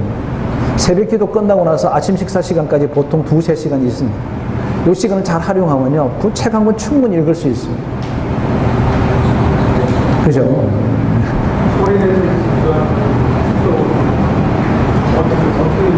어떻게 읽느냐고요? 스크린, 영화 보듯이. 근데 그거는 별도로 여러분 공부 좀 하셔야 됩니다. 근데 원래 이제 독서 경영을 할 때는, 오늘은 독서 경영 강의만 하는 건데, 독서법 할 때는 책을 저하고 같이 읽는 거예요. 책을 선택하는 방법, 책을 읽는 기술, 책을 정리하는 방법, 이런 것들을 공부할 필요가 있는 거예요. 오늘 이제 동기부여하는 거니까요. 그런 환경들을 잘 설정해라. 그리고 여러분 책상은요, 제가 해보니까 책상은 깨끗해요. 너저보는 사람은 독서하는 사람이 아니에요. 83명이 깨끗할 때 책이 잘 읽어지더라고요. 뭐 이런 데이터도 얘기해서 또 별로 감동이 없으시니까. 여러분, 저거 그 심심해서 한 거 아니라고요. 그러니까 깨끗이 하는 것이 독서하는 게 훨씬 좋다. 그래서 책을 읽고 싶으면 하루 전날, 여러분 그 퇴근하실 때 서재 책상을 싹 치워버리세요. 치워놓고, 내가 내일 아침에 오면 요 책 읽어야지. 그 책만 하나 딱 갖다 올려놓고, 연필 0.7mm 샤프심 딱 하나 갖다 놓고 그냥 읽는 거예요. 저는 지금 샤프심은 총 몇 개냐? 10개 있습니다. 10개. 지금 가지고 다니는 그 바우처가 있는데 거기에 들어가는 샤프. 그 다음 제가 가방에 3개 갖고 다니는데 각각 하나, 제 책상 위에 하나, 저희 서재에 하나, 화장실에 하나, 이렇게 곳곳마다 제가 샤프를 두고 샤프로 씁니다. 어제도 우리 선교사님 한 분이 제가 컨설팅 하는데 샤프로 쓰니까 제보고 왜 샤프를 왜 쓰시냐고 이렇게 묻더라고요. 샤프는요, 쓴 것을 지울 수가 있어요. 지울 수가. 샤프로 지울 수가 있고요. 그 다음에 책을요, 영원히 보존할 수 있습니다. 볼펜은요, 색이 바래가지고요, 종이 버려요. 나중에 지울 수도 없어요. 업데이트를 못 시켜요. 그래서 종이에 저는 샤프로 쓰고요. 독서법 할 때 나중에 우리 여러분 다음에 기회가 되면 우리 스크린 독서법 공부하면 좋은데, 그 한다고 광고가 나가면 거기 밑에 단초가 달려 있습니다. 뭐라고 되어 있냐면 샤프심 0.7mm짜리 가져오십시오. 굳이 0.7을 가져오라고 해요. 왜냐하면 안 부러져요. 0.7은 조금만 힘 주면 뚝뚝 부러지는데 0.7은 잘 안 부러져요. 그래서 그런 걸 써라. 이런 게 독서 환경을 만드는 거죠. 그 다음에 주제에 따라서 읽어라 하는 거죠. 여러분, 작년 2018년도에요.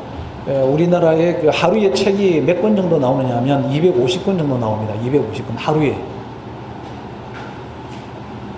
또 안 들리시고. 하루에 250권 나와요. 250권이 나오는데 그 책을 다 읽을 수 없잖아요. 그죠? 그런데 베스트셀러를 제가 일주일에 한 번씩 이제 서점을 가요. 교보도 가보고 영풍도 가보고 두 군데를 가보는데, 딱 가보면 베스트셀러 10권을 추천하고 있습니다. 추천 목록을 쭉 보면은 놀라운 게 작년에 내내 총 10권 중에서 5권이 뭐냐면 5권이 심리학입니다. 심리학. 이 심리학 책이요, 10권 중에서 5장르가 심리학에 들어가요. 왜 그럴까? 사람들이 지금 심리적으로요, 굉장히 힘들어하고 있는 것을 반정해주는 정거라는 거예요. 자, 그러면 이제 우리 주제를 읽어봐야 되잖아요. 그죠? 그 책을 읽어야 되는데, 그 혹시 여러분 그 미움받을 용기라는 책을 읽어보셨어요? 제가 지금 방언한 거 아닌데, 여러분 얘기는 지금 방언으로 들리시는 것 같은데, 미움받을 용기라는 그 아둘러라고 하는 사람이 쓴 책입니다. 이 아들러의 그 미움받을 용기, 일본 사람이 쓴 건데 그 미움받을 용기가 1, 2가 나와 있어요. 2는 안 읽으셔도 되는데 1은 반드시 읽으셔야 돼요. 반드시 읽어요. 왜 그래야 되느냐 하면 이 열등감하고 그리고 이제 피해의식을 갖거나 이런 사람들은 남들에게 미움받지 않으려고 애를 쓰는 거예요. 그러다 보니까 자존감이 무너져 있는 거예요. 그러니까 이제는 당당하게 살아라. 이 세상을 좀 당당히 살아라. 그 얘기가 미움받을 용기가 주려고 하는 메시지거든요. 그 책을 사람들이 엄청나게 산 거예요. 지금도 베스트셀러예요. 그러니까 무려 지금 3년 가까이 동안 베스트셀러 중에 들어가 있는 항목 중에 하나가 미움받을 용기가 들어가 있다. 그러니까 심리적으로. 그 다음에 작년 하반기부터 계속 많이 등장한 게 뭐냐면 책 쓰는 방법이에요. 그래서 유시민 씨 책이 베스트셀러 중에 하나예요. 책 쓰는 방법. 자, 이거 무엇을 왜 얘기하느냐 하면 지금 우리나라 전체 사회가요, 뭐가 있느냐면 1인 전문가가 많이 나오잖아요. 1인 창업을 많이 하죠. 1인 전문가가 되기 위해서는 제일 먼저 하는 게 뭐냐면 책을 써라는 거예요. 책을 써라. 그러니까 저도 이제 연구소 시작할 때 제일 먼저 한 게 책 쓰는 거였어요. 책부터 먼저 쓰고 시작하는 거예요. 그러니까 출판을 먼저 하라. 자기가 전문가라는 사실을 입증할 수 있는 것은 책 쓰는 거예요. 우리 선교사님들이 10년 이상 하신 분들 대부분이죠. 여기 대략 보니까. 여러분, 사람이 10년간 한 일을 했으면 책 한 권 나와야죠.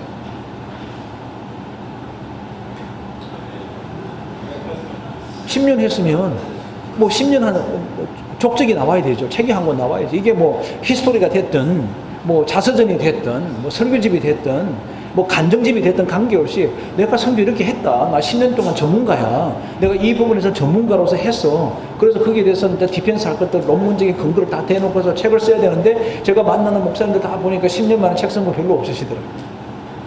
여기 10년 안 되신 분 안 써도 되는데 10년 이상 된 분은 올해 안에 책을 쓰시라고. 내 역사 히스토리를 쓰라. 책을 먼저 써라. 그래야 전문가가 되는 거예요. 할 일 많으시죠. 책은 저희도 만들어 드릴게요. 저희 연구소가요, 출판사도 등록해놨어요. 출판사 등록해놔서 여러분 책도 만들어 드릴 수 있어요. 그러니까 하시라고요. 제가 대략 보니까 전부 다 7년, 8년밖에 안 되셔서 뭐 앞으로 여유가 좀 있긴 하겠습니다만은 그래도 혹시 이제 막 넘어가려 그러면 책 쓰세요. 책을 먼저 써라. 먼저 써놓고 나서 하십시오. 그러면요, 그 다음 책이 또 나올 수 있는데 안 쓰신 분은요, 평생 못 쓰세요. 그리고 전문가잖아요. 전문가면 전문가답게 해야죠. 주제에 따라서 읽어라. 여러분이 읽으셔야 될 것은 베스트셀러들, 사람들이 어디에 관심을 두고 있는가. 자, 여러분 필리핀도 서점이 있잖아요. 그럼 서점에 딱 가셔서 사람들이 가장 많이 관심을 두고 있는 분야의 책은 그게 원서가 되더라도 여러분 좀 보고 보셔야죠. 그래야 관심 두고 있는 사람들과 커뮤니케이션 할 수 있잖아요.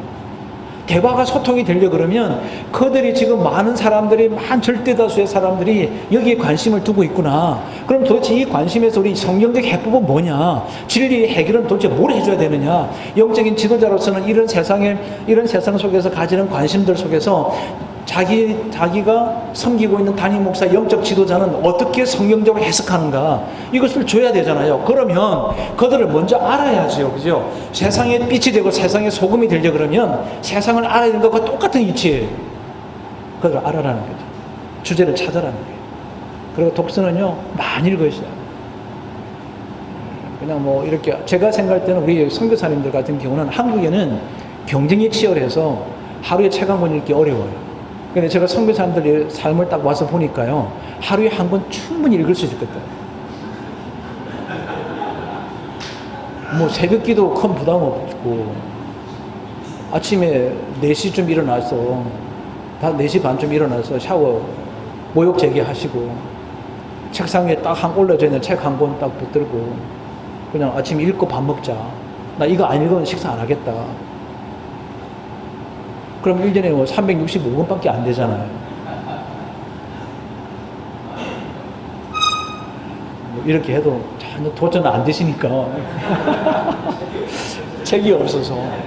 그래서 독서 모임 해야 돼요. 책을 좀 공동 구매해서 같이 좀 둘러보고, 밀려서 보고. 우리 선교사님들이 이렇게 동부, 남부 이렇게 보니까 딱 지역들이 있더라고요. 그리고 어떤 한 거점을 하나 확보해 놓고, 거기다가 책들을 좀 공동으로 좀 사서, 우리 선교사님도 헌신도 하고, 은퇴하는 분들이 책도 갖다 놓고, 책 수배도 좀 해서 그 책들을 돌아보면서 계속 책을 좀 읽으시면 참 좋을 것 같아요. 우리 여러분, 우리 오늘 어차피 독서 경영 공부하러 오셨으니까 우리부터 좀 다르게 살면 안 될까요? 형원이 대답을 제일 잘해야지. 제일 앞에 앉은 사람이 사명에 대답하는 거예요. 좀 다르게 살면 좋겠다. 그냥 지금까지 여러분 선교 활동을 잘 해보셨는데 그거는 업적이에요, 업적. 그죠? 업적. 경력입니다, 경력. 성과예요, 성과. 여러분, 이 성과는요, 리더십 중에서 중간 단위예요, 중간. 내가 이만큼 이런 성과를 했다. 그 사람 그 성과 때문에 따르는 이제 팔로워들이 생기잖아요. 그 팔로워들이 생기면 그 정도 중간 단위의 실력가예요. 그 다음 단계가 뭐냐면요, 사람을 세우는 거예요. 사람을 세우는 거예요. 자, 이 사람을 세우는데 사람들이 사람을 따를 때 누구를 따르느냐 하면요, 지식을 그대로 살고 있는 사람을 따르게 되어 있어요. 지식과 살고 있는 사람. 지식만 갖고 있는 사람 안 따라요. 여러분, 교수님들 중에는 제자들이요, 평생 스승이라고 믿는 사람이 있을까 없을까요? 별로 없어요.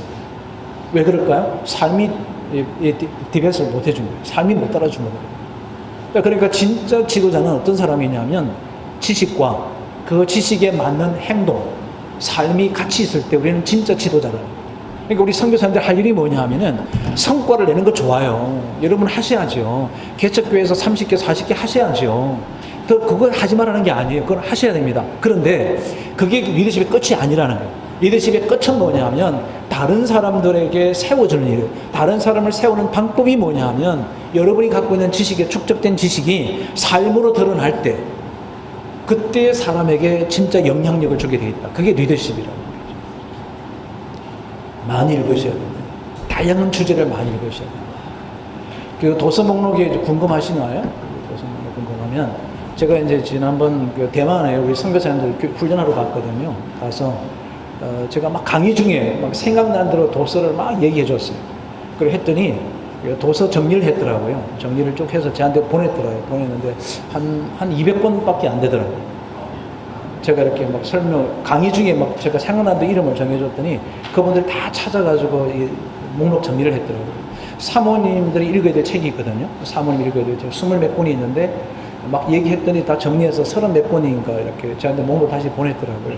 필요하시면 제가 드리고, 여러분 별로 안 필요하신 것 같으니까 그냥 제가 그런 책 목록을 갖다 놓고 여러분 수시로 이렇게 읽는데 그거 다 사면 비용이 굉장히 많이 들죠. 많이 드는데 이렇게 어떻든 이 협회를 통해서 공동으로 구매하든 같이 좀 책을 사서 좀 읽으시면 참 좋겠다. 좀 많이 읽자는 거예요. 독서 경영 두 번째, 다독하라. 첫 번째는요, 나를 읽어라. 이게 반추라 했습니다. 반추로 읽기. 나를 반추어 본다. 그리고 다독하라. 자, 세 번째는 남독입니다. 남독이 뭐냐 하는 거죠. 이게요, 이 책에 지금 여기 목록이 쭉 나와 있지 않습니까? 이게 영역입니다. 영역. 근데 우리 목사님들은 이 중에서 어디 주로 읽으세요? 어떤 걸 주로 읽으시죠? 종교, 역사, 문학, 철학, 뭐 다 읽죠, 그죠? 뭐 음식도. 자, 여러분, 이게 무슨 얘기를 드리려고 그러냐면, 남독이라고 하는 것은 많은 주제를 읽는데, 다양한 주제를 갖고 읽는데, 그냥 읽는 게 아니에요. 그냥 읽는 게 아니고, 분석하고, 비판하고, 융합하는 거예요. 융합을 시키는 거예요. 그러니까, 그냥 이거만 한 개만 쭉 읽는 게 아니에요. 이걸 어떻게 내가 하고 있는 사역으로 가져올 것인가. 이걸 어떻게 접목할 것인가. 어떻게 할 것인가. 서울대학원이 하나 한 6, 7년 전에 하나 생겼는데요. 그 수원에 동성톨게이트 들어가는 있고요. 뭐라 하냐면 융합대학원입니다. 지금 제가 대학원 공부하고 있는데 박사과정을 하고 있는 중인데 이 박사과정 중에 뭐가 있느냐 하면 융합 서비스, 융합 컨설팅, 융합을 하는 컨설팅. 기술과 문학의 융합인 거예요. 스티브 잡스의 애플은요, 제가 좀 이제 애플 거를 갖고 있는데 이 스티브 잡스의 핵심이 뭔지 아십니까? 융합입니다, 융합. 미술, 감각, 이 예술적이에요. 우리 그 삼성에서 만들었던 갤럭시 워치하고 애플에서 만들었던 애플 워치하고 비교를 딱 했더니 어떤 분 뭐라고 얘기하냐면 우리는 실용적이고 여기는 미적 감각이 있다. 근데 이분이 애플이요, 이 문학과 철학과 이 모든 것들을 다 함축한 디자인을 한 거예요, 디자인. 그분 디자인 아니에요. 그게 지금의 애플. 삼성 갤럭시는 실용을 택한 거예요. 근데 사람들이요, 중후진국으로는 실용을 택하고요, 선진국으로 갈수록 뭘 택하느냐 하면 디자인을 택합니다. 디자인. 아름다움을 택합니다. 아름다움. 자, 그러면 우리가 뭘 해야 될까? 융합에 뛰어나야 됩니다. 목회자는요, 융합을 잘해야 됩니다. 자, 어떤 융합이 필요할까요? 여러분, 다른 거 다 제쳐놓고요, 우리 목회자들은 설교를 하는 사람과 강의를 하는 사람은 시대와 성경의 융합이 필요합니다.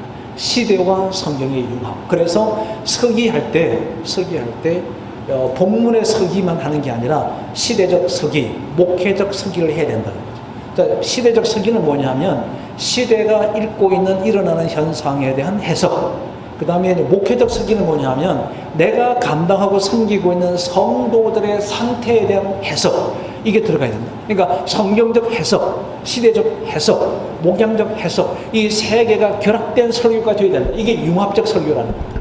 그러니까 우리가 설교를 한다는 그 융합의 의미가 뭐냐 하면, 융합의 의미는 목회적 그리고 시대적, 성경적 이 세 가지를 함께 하는 거다. 쩍쩍쩍해서 죄송한데 뭐 달리 표현할 길이 없었어요.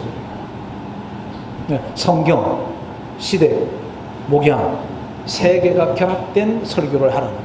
그래야 설교가요 생명력이 있습니다. 세상을 바꿀 수 있는 거예요. 여러분, 지금은 설교를 여러분 잘해가지고는요 빛을 못 봐요. 왜냐하면은요 유튜브나 그 인터넷에요 좋은 설교가, 유명한 설교자들 설교가요, 돌아가신 화용조 오카노 목사님 설교가요, 한 설교가 46만 회수, 76만 회수를 지금도 듣고 있는 거예요. 명설교가들의 설교가 다 지금 살아있는데, 돌아가신 분 설교도 지금 계속 들고 있는 중인데, 여러분이 어느 정도 설교를 잘해야 잘한다 할 수 있겠어요? 적당히 해서는 잘할 수가 없어요. 이제는 설교가요 탁월하게 해야 돼요. 그 탁월성에 들어가는 내용이 뭐냐 하면 융합적 설교예요. 삶에 대한 설교를 하라는 거예요. 삶에 대한 설교. 자기 삶에 대한 설교가 반추된 내용의 목회자가 밤새도록 반추해보는 삶의 고뇌가 있는 설교죠. 고뇌가 있는 설교.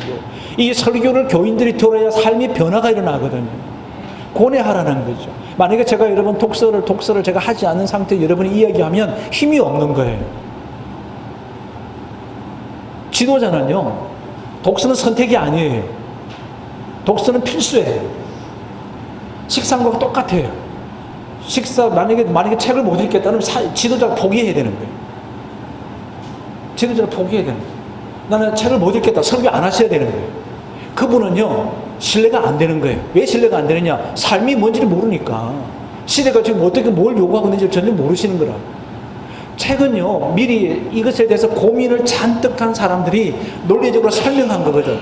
여러분, 책 쓰는 사람은 뭐 하느냐 하면요, 자기의 논리를 디펜스 하려고요 엄청난 자료를 찾는다고. 지금 제가 자료만 책 한 권 쓰려고 자료가 몇 개 있냐면 2600개가 2600개 자료를 가지고 뭘 쓰냐, 책 한 권 200페이지 하나 쓰려고 그러는 거예요. 그러니까 이게 얼마나 많은 정보를 갖고 있겠냐고요. 그러면 그 사람이 갖고 있는 정보의 축약에 대해서 책이 나오면은 그 책을 읽어야 그 정보의 추론을 내가 알게 되니까 세상을 이해하는 폭이 훨씬 넓어지는 거다. 이게 독서 경영이라는 거예요. 그러니까 독서 경영은 그냥 책을 읽는 게 아니고요, 다양한 주제를 가지고 융합하는 거다. 융합. 이걸 보고 한문으로는 낭독한다는 거예요. 융합하라. 비판적으로 읽어라. 분석적으로 책을 읽어라. 무조건 다 수용하라는 게 아니에요. 잘못된 사람들이 많아요. 잘못된 책도 있어요. 그런 것들을 읽어내자는 거죠. 읽어내자는 거예요. 그리고 여러분, 무엇보다도 제가 이제 얼마 전에 그 책을 한 권 이렇게 구입을 했는데, 이거 뭐냐면 책이 두껍더라고요. 이렇게 두껍고 커요. 자기를 찾아가는 여행, 자기를 찾는 여행 이렇게 되어 있더라고요. 그래서 야, 이거 뭐 자기를 찾는 여행이니까 자기 내면의 세계를 성찰하는 건 줄 알고 책을 딱 봤더니 자기를 찾는 여행이 그게 아니고, 자기를 발견하기 위해서 여행을 했던 그 길들을요 전부 다 자료를 만들어 가지고 이 도시에 가서 자기를 발견한 게 무엇이고 저 도시 가서 무엇을 발견했는지를 여행과 함께하는 자기 발견의 경로를 쫙 쓴 책이더라고요. 사진도 나오고 그곳에서 내가 무슨 고민을 했고, 야, 제가 그걸 읽으면서요, 나는 아무 생각 없이 살았구나. 근데 비행장에 공항에 가면 공항에 그냥 앉아 있는 거지, 그죠? 커피집은 커피 한 잔 마시. 근데 그 친구는 뭘 했냐면 그 커피를 마실 때 자기 생각을 쓴 거예요. 자기 공항에 앉아서 땅바닥에 배낭 메고 앉아서 사진을 찍었는데 셀카 찍어놓고는 내가 요 앉아서는 이 생각을 했다는 거예요. 야, 그런 청년이 있더라고요. 나이 28살 책을 썼더라고요. 저는 이게 뭐 화가 나더라고요. 제 자신에게 화가 나. 야, 나는 똑같이 공항에 있었는데 나는 공항에서 무슨 생각했는지 쓴 적이 없어. 뭐 어디가 어느 커피집에 가서 커피 한 잔 마실까 이것만 찾고 있었지. 야, 이 친구는 생각하면서 살고 있구나. 그게요, 우리 평신도예요. 목사는 그보다 더 해야 되잖아요. 우리 평신도 그렇게 살고 있는 거예요. 자기 삶에서 의미를 부여하는 거죠. 그게 다 이런 거지. 스스로 남독하라, 융합하라, 융합. 자, 첫 번째는 반추, 두 번째는 다독, 세 번째는 융합입니다. 이게 경영하는 거예요. 독서 경영은 이렇게 세 번째 핵심이다. 자, 네 번째 보겠습니다. 관독하라. 관독. 이 관독은 아까 프레임 얘기를 잠깐 했기 때문에 깊이 있게 말씀드리지 않아도 될 것 같은데, 관점을 갖고 읽어라. 관점을 갖고 읽어라. 자, 이 말은 무슨 얘기냐면 이런 거죠. 제가 이제 그 1997년도에 건축을 했습니다. 교회 건축을 할 때, 이 건축하고 나서는 좀 쉬고 싶더라고요. 그래서 이제 제가 뭐 얘기를 했냐면은, 우리나라가 미래에 도대체 무엇이 필요할까를 생각해 본 거예요. 그래서 그때는 이제 검색 기구가 없었잖아요. 지금처럼 뭐 네이버가 있거나 구글이 있거나 이런 게 없었을 때니까, 신문 스크랩을 이제 행해서 도서관에 가가지고 신문 스크랩을 쭉 했죠. 그래서 사람들의 미래를 얘기하는 사설들을 쭉 읽으면서 미래는 도대체 뭘 얘기할까를 봤더니 리더십이더라고요. 리더십. 그래서 1997년도에 제가 리더십 공부하려고 간 거예요. 그래서 제가 리더십으로 PhD를 한 거예요. 그러니까 리더십 공부를 하러 간 거죠. 그게 뭐냐면 리더십으로 세상을 보는 거예요. 제가 성경을요, 그전에는 그냥 성경을 액면 그대로 제가 봤거든요. 액면 그대로 쭉 봤는데, 리더십의 관점을 놓고 딱 보니까요, 야, 이 아버지의 리더십, 아브라함의 리더십, 여호수아의 리더십, 모세의 리더십, 다윗의 리더십, 예수님의 리더십, 이 리더십의 관점으로 성경을 보니까 엄청나게 다르더라는 거예요. 다윗의 바울이 갖고 있는 리더십, 요한의 리더십 다 달라요. 그 리더십이 다 다르길래 그걸 정리를 쭉 했더니요, 6개의 리더십 유형이 나오더라는 거예요. 성경에서 이야기 6개의 리더십 유형이 나오는데 그걸 누가 얘기했냐고요? 제가 얘기한 거예요. 아무도 그렇게 안 본 거예요. 왜 그러냐면 리더십의 관점으로 성경을 본 거라는 거예요. 이게 관점으로 책 읽기 하는 거예요. 내가 어떤 관점을 가지고 책을 한번 보라는 거죠. 그럼 우리에게 도움이 될 수 있는 것들이 어마어마하게 많이 있거든요. 어마어마하게 많이 있다. 그거를 해보라는 거예요. 그 관점으로 한번 보라. 제가 CSR을 공부하고 있는데 이 CSR이라는 관점으로 교회를 보니까요, 교회가 확 보이는 거예요. 제가 지금 설문 벌써 3개 했습니다. 1000명에게 설문지를 1000명을 돌렸어요. 그래서 지금 한국의 CSR을 어떻게 접목할 것인가를 고민하고, 근데 CSR의 관점으로 교회를 보는 거예요. 자, 이런 거예요. 이 CSR의 관점은 크게 5가지입니다. 여러분 참고를 하십시오. 5가지. 관점. 첫 번째는 경제적 책임. 그러니까 우리 선교사님들의 선교 사역을 할 때 내가 선교지에다가 어떤 경제적인 책임을 줄 수 있는가. 두 번째, 윤리적 책임. 우리가 여러분이 선교사님들이 사역하는 그 현장 때문에 동네 사람들이 윤리의식이 강화되었는가. 아주 쉽게 얘기합니다. 세 번째는 뭐가 있냐면 법률적 책임. 그러니까 우리가 범법 행위를 하지 않고, 교회는 선교사님들의 사역은 정말 준법 정신이 뛰어나서 법적으로 모든 것을 하구나. 네 번째가 뭐냐면 자선적 책임. 거기는 참 사랑을 많이 나누고 공감하고 공유하고 이런 것을 많이 하구나. 이게 자선적 책임이에요. 다섯 번째가 뭐냐면요, 문화적 책임. 교회가 그 지역에 들어가서 지역사회 문화가 바뀌었느냐, 이걸 점검하는 거예요. 여섯 번째가 뭐냐면 환경적 책임. 환경에 대해서 복잡하잖아요. 이거를 개선하는 거다. 자, 이게 지금 제가 연구하는, 여러분 제가 지금 특허 내려고 하는 게 이거거든요. 이 6가지를 제가 논문을 4편을 쓰고요. 그리고 발표한 뒤에 요것을 지표를 형성해서 이걸 이제 그 KPI라고 하는데, KPI라고 하는 게 있는데 성과 지표입니다. 성과 지표를 만드는데 현재 지금 생각하는 것은 약 한 250개 정도로 생각하고 있는데, 250개 지표를 전문가들에게 전부 다 디펜스를 받아서 정글을 다 받아서 정리를 다 하려고 그래요. 그거를 개량화시키려고 하는 거예요. 자, 여러분, 이제 제가 미리 말씀드리는 것은 오늘 여러분 스스로 교회를 이 6가지 지표를 갖고 한번 여러분 사역을 얼마나 잘하고 있는지를 한번 보라는 거예요. 나는 우리 지금 내가 선교 전략이 내가 이 6가지 항목에 대해서 지금 잘하고 있는가, 점수를 만족도를 얼만큼 줄 수 있는가, 그러고 보면 아, 내가 동합적으로 하고 있는가 못하고 있는가를 발견할 수 있다. 이게 CSR의 관점이라는 거예요. 자, 여러분, 제가 지금 CSR의 관점으로 얘기하는 거거든요. 제가 가는 관점이 아니에요. 이 책을 통해서 CSR이라고 하는 이런 사회적, 기업의 사회적 책임이라는 관점을 딱 갖고 제가 교회를 딱 보니까 교회가 새롭게 싹 보이는 거예요. 완전히 새롭게 보이는 거예요. 아, 교회가 이거 하고 있잖아. 근데 왜 교회는 묻혀있지? 아, 이걸 극대화시키자. 알려보자. 논리적으로 증명해보자. 그래서 제가 이걸 증명하려고 그러는 거예요. 했더니요, 한 교회를, 250명 모이는 교회를 제가 설문을 돌려서 해봤더니 이 6개 중에서 딱 2개만 잘하고 있고 나머지 4개는 못하는 거예요. 이 교회는 못 커요. 죄송한데. 그 지역에서 더 이상 못 커요. 이게 이 6가지 지표가 커지면 커질수록 큰 교회예요. 그래서 큰 교회를 갔어요. 큰 교회 500명이 돌렸어요. 500명이 돌 때 4개가 잘해. 자, 대형 교회 가면은 6개 다 잘해. 자, 반대로 얘기하면 좋은 교회가 되려고 하면 6개가 다 돼야 된다. 자, 이 선교 전략을 알려드린 거예요. 선교 전략의 지표 관리가 6개 갖고 한번 해보라는 거죠.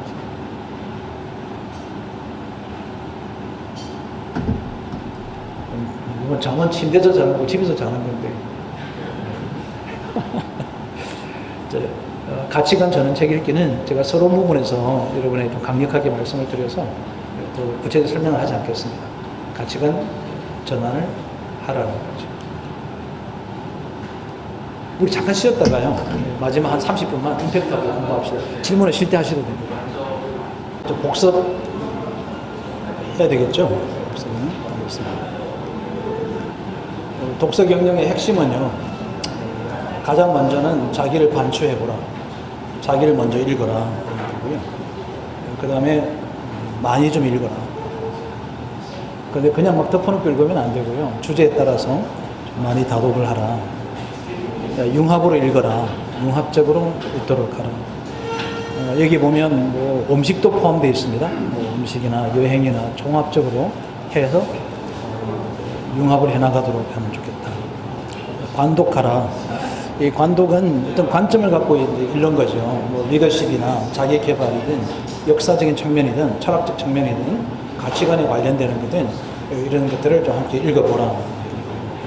자, 그 다음에 이제 하는 게 독서 경영의 핵심 5번째는 재독하라. 다시 읽으라. 여러분, 책은 기본적으로 한 권을 정하면 3번 읽으셔야 됩니다. 그 자리에서. 그 자리에서 3번 읽어라. 그 다음에 또 한 번, 6개월 뒤에 또 한 번 읽어라. 그럼 이걸 어떻게 해야 되느냐, 이런 거죠. 여러분, 그 주일학교 그 스티커 있죠? 주일학교 출석하는 그 조그만한 것들이 이렇게 있잖아요. 네, 있어요. 그거를요, 색깔별로 있거든요. 색깔들이 있는데, 예를 들어서 3번 읽었던 책은 뭐 녹색, 그 다음에 이제 6개월 만에 또 읽었던 것은 빨간색. 이래서 그 책들이 2 표시를 해놓으면, 아, 요거는 내가 6개월째 또 읽었구나.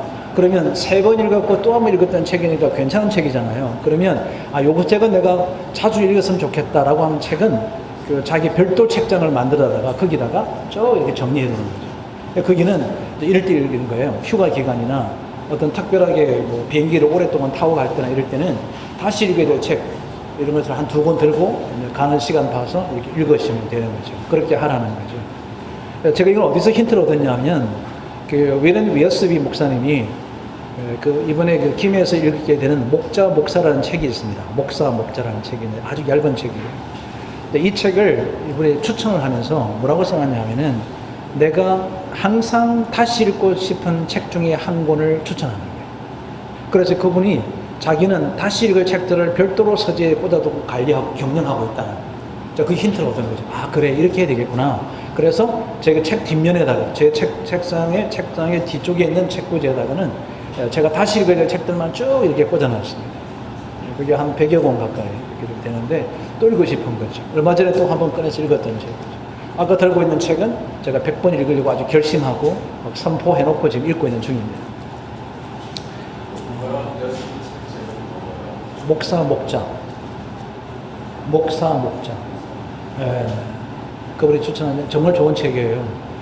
여러분, 좋은 책은요, 그 3가지 특징이 있습니다. 아십니까? 좋은 책의 세 가지 특징. 아니야, 책이 얇아야 된다. 가격이 싸야 한다. 그 다음에 세 번째는 뭐냐면요, 글자가 커야 된다. 행간이 많아야 된다는 얘기죠. 이렇게 널널하게 읽는 거죠. 그 목사는 1시간만 딱 투자하면 읽을 수 있는 책이에요. 정말 잘 써졌습니다. 우리 목사에게는 기본적으로 읽어야 될 책 중에 하나죠. 그런 책들 읽어서 재독하라. 다시 읽고 또 다시 읽어라. 자, 그러면 한 번에 3번 읽는다는 게 무슨 말이냐? 자, 이건 제가 여러분에게 나중에 이제 우리 스크린 독서법 공부할 때 강의도 하겠지만, 이제 미리 말씀드릴게요. 책을 한 권 읽잖아요. 읽으면서 이제 좀 좋은 말이구나. 이제 표시하는 방법이 있어요. 그 표시를 한번 쭉 읽는 거예요. 다 읽고 나면 그 다음에 읽을 때 뭐 읽었냐면 표시한 것만 읽는 거예요. 세 번째는 뭐 읽었냐면요, 그 중에서 중요한 것만 읽는 거예요. 그렇게 하면 어떤 결과가 나오느냐 하면요, 저절로 그 책이 무엇인지를 얘기하는 거예요. 자, 더 중요한 거. 여러분, 제가 목차 읽기로 책을 읽으라고 그랬잖아요. 목차 읽기로 책을 50%를 딱 읽고 책을 읽은 책은요, 여러분 안 잊어버리세요. 목차로 충분히 안 읽고 그냥 막 읽은 책들 있죠. 몇 개월 지나면 몰라요. 그리고 서점 가면 또 사요. 집에 오니까 또 있어요. 어떤 거는 세 권도 있어요, 세 권. 왜냐하면 그 책을 내게 지금 안 돼 있으니까 좋은 책인 것 같으니까 그냥 사는 거죠. 제게도 그런 책이 몇 개 있어요. 그렇게 재독하라, 다시 읽어라. 여섯 번째는요, 필독하라. 이거는 이제 제가 여러분에게 정명을 보여드려야 되긴 한데, 이걸 어떻게 읽는 거냐면은, 표시를 하는데요. 여러분 책을 읽다가 그 연필로 이렇게 치잖아요. 이렇게 치면 그 저자들이 꼭 강조하려고 하는 게 있습니다. 무슨 강조하냐면 어떤 그 정의를 내린단 말이에요. 예를 들면 CSR이라, 이 CSR은 기업의 사회적 책임이라고 한다. CSR이란 사회적 책임이다. 윤리적 책임이란 그 기업이 사회 통념상으로 윤리적으로 하자가 없도록 활동하는 것에 있다. 이게 정의를 내린다. 정의를 내린다는 거죠. 자, 이게요, 여러분이 만약에 오늘부터 책을 읽으실 때 책을 읽다가 정의를 내리잖아요. 예를 들어서 믿음이란 이것이다. 그죠? 뭐 전도란 도를 전하는 거다. 이렇게 내리는 제목이 있을 때마다 전부 다 라인을 치라는 거예요. 자, 그 다음에 또 하나 팁을 드릴게요. 이제 그 예화가 나왔다. 그러면 예화가 나오면 전체를 박스를 치고 옆에다가 주제를 쓰시는 거예요. 그렇게 하는 이유를 제가 설명드릴 거예요. 그렇게 표시하라. 자, 그런데 읽다가 보니까 이거 내게 너무 중요한 부분이다 라고 하는 것은 박스를 쳐서 다무장 마크를 해놓는 거예요. 자, 그러면 두 번째 읽을 때는 모든 줄친 부분을 다 읽는 거예요. 세 번째 읽을 때는 중요 표시한 것만 읽는 거예요. 자, 그리고 여기 팁 하나 드리고 두 번째 팁 드릴게요. 자, 책을 읽습니다. 읽다가 보면은, 자, 목차를 먼저 읽었잖아요. 목차를 먼저 읽어서 대충 살펴를 봤어요. 이거 전체 스크린 한번 했습니다. 근데 책을 읽다 보니까 이 말이 목차에 없는 얘기들이 좋은 얘기가 있어요. 자, 그걸 어디로 갖고 오느냐면 목차에다 가져와서 목차에다 쓰는 거예요.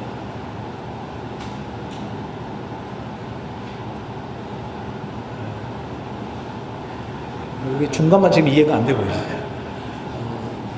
책을 읽다가 좋은 얘기가 나온다. 그러면 그걸 목차에 가서 페이지 몇 페이지에 이런 얘기 있다 이렇게 써라는 거예요. 자, 그럼 다 읽고 난 뒤에 뭐 합니까? 그 목차를 한번 쭉 스크린하는 거예요. 쭉 한번 보면, 아, 이 책에서는 이런 내용이 있지. 아, 이게 몇 페이지 있구나. 그럼 몇 페이지 보는 거예요. 자, 이렇게 책을 경영을 안 하면 어떤 문제가 생기느냐.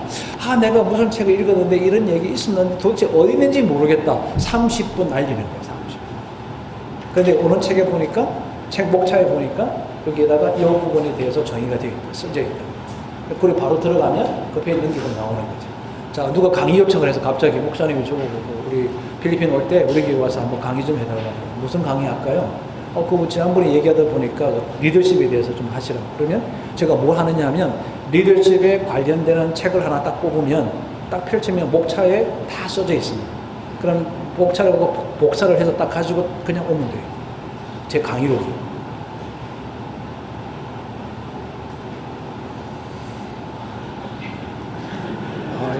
너무 노하우를 너무 많이 드리니까 별 감동이 안 되시는 것 같아요. 예, 노하우를 가끔씩 해드려야 이게 감동이 되는 것 같은데 이거 지금 충격적인 제 노하우를 다 들려드리는 거잖아요. 근데 그렇게 목차만 카피해가지고요 이렇게 바인드에다가 쭉 보관하는 거예요. 그러니까 주제별로 보관이 되면 나중에 어떤 자료가 되느냐면요 어떤 책을 쓰고 할 때 굉장히 중요한 자료가 돼요. 그러니까 목회자는 책과 독서 경력만 잘하면요 어떤 주제에 대해서 강의 요청을 받아도 다 하실 수 있어요. 그게 독서 경영의 목표다, 목적이다. 독서경이 그렇게 하는 거다. 책을 몇 번 읽자고요? 한 번 잡으면 3번 읽어야 합니다. 6개월마다 한 번 읽으셔야 됩니다. 그리고 정말 필요하고 내게 도움이 된 영적인 영감을 줬던 책은 별도로 관리하셔야 됩니다. 책을 읽을 때 방법은 우리가 함께 전체 읽고 난 뒤에 읽다가 좋은 책은 목차에다 반드시 옮겨 써라. 꼭 기억하십시오. 그렇게 해보시면 독서 경영을 잘할 수가 있다. 자, 7번 굉장히 중요합니다. 자, 독서를 잘하는 사람은 어떤 사람이냐? 활용하는 사람. 그러니까 독서 한 번 딱 하면 한 권 가지고 써먹으라는 거예요. 써먹지 않거든 읽지도 말라. 누가 쓴 거냐면 장경철 교수가 한 얘기예요. 책 이름이에요. 써먹지 말거든 읽지도 말라. 책 제목입니다. 써먹지 않으면 읽지도 말라.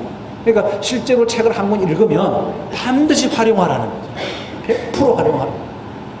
사모님하고 앉혀놓고 강의를 하더라도 해라는 거죠. 혼자 앉혀놓고 얘기하더라도 하라는 거예요. 누가 선물을 주더라도 하라는 거예요. 그래서 반드시 독서경의 핵심은 활용입니다. 활용. 거꾸로 가겠습니다. 활용, 필독, 재독, 관독, 융합, 다독, 반추. 이게 독서경영의 핵심 포인트예요. 자, 요걸 여러분이 이제 원리를 드린 거잖아요. 원칙을 정하셔야 돼요. 원칙. 자, 여러분, 저는 강사들은요, 강사나 설교자는 뭘 주느냐 하면은 원리를 주느냐 합니다. 그죠? 성경은 원리입니다. 원리. 진리를 준 거죠.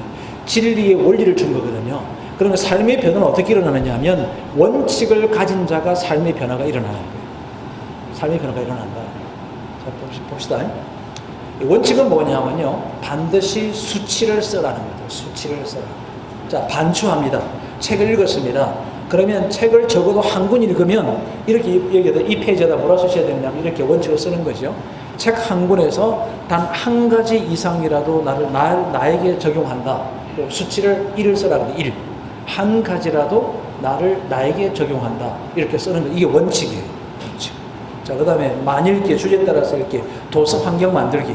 자, 이걸 어떻게 하느냐, 원칙을 어떻게 정하느냐 하면 두 번째 경영은요, 책상 정리인데, 책상 정리를 이렇게 하는 거죠. 나는 매주 금요일 오전에 책상을 디톡스 한다. 이걸 정해놓는 거죠. 그러니까 한 번 나왔죠? 한 주간에 한 번 금요일 날에 책상 디톡스 하겠다. 도서 환경을 만들겠다는 뜻입니다. 이제 예를 들어서 얘기하는 거예요. 자, 융합한다. 여기서 보니까 전체적으로 12개 영역이 있는데 그 중에서 내가 전혀 관심을 잘 갖지 않은 부분, 그 부분에 대해서 여러분 나는 이제부터 독서 중에서도 사회, 정치, 경제, 음식에 대해서도 역사에 대해서도 책을 읽겠다. 한 권 이상을 한 달에 한 권 이상 읽겠다. 이렇게 쓰는 거죠. 이게 원칙입니다. 원칙 예를 드리는 거예요. 팁을. 관점을 바꾼다. 관점을 바꾼다는 것은 어떤 책을 내가 어떤 관점으로 이끌어갈 때 어떤 관점으로 볼 건지를 주제를 정하는 거예요.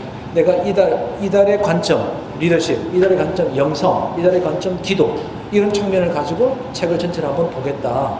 한 달에 한 가지 주제를 정해서 보겠다. 이렇게 원칙을 정하는 거예요. 여기는 36 나왔습니다. 36이 나왔고 그 다음에 이제 필독 책을 험하게 써라 기록하라. 중요 부분 체크해서 목차에다가 옮기기.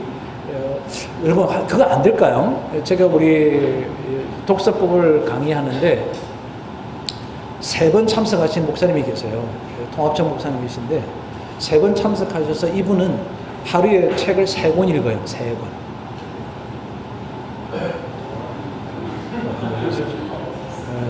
하루에 3권 읽어요. 실제로. 그러니까 본인은 돈이 없으니까 책을 못 쓰니까 동네에 있는 그 도서관에다가 책을 이렇게 검색하니까 없더래요. 그래서 책을 신청했대. 그걸 신청하면 반드시 2주 뒤에 갖다 놓는데.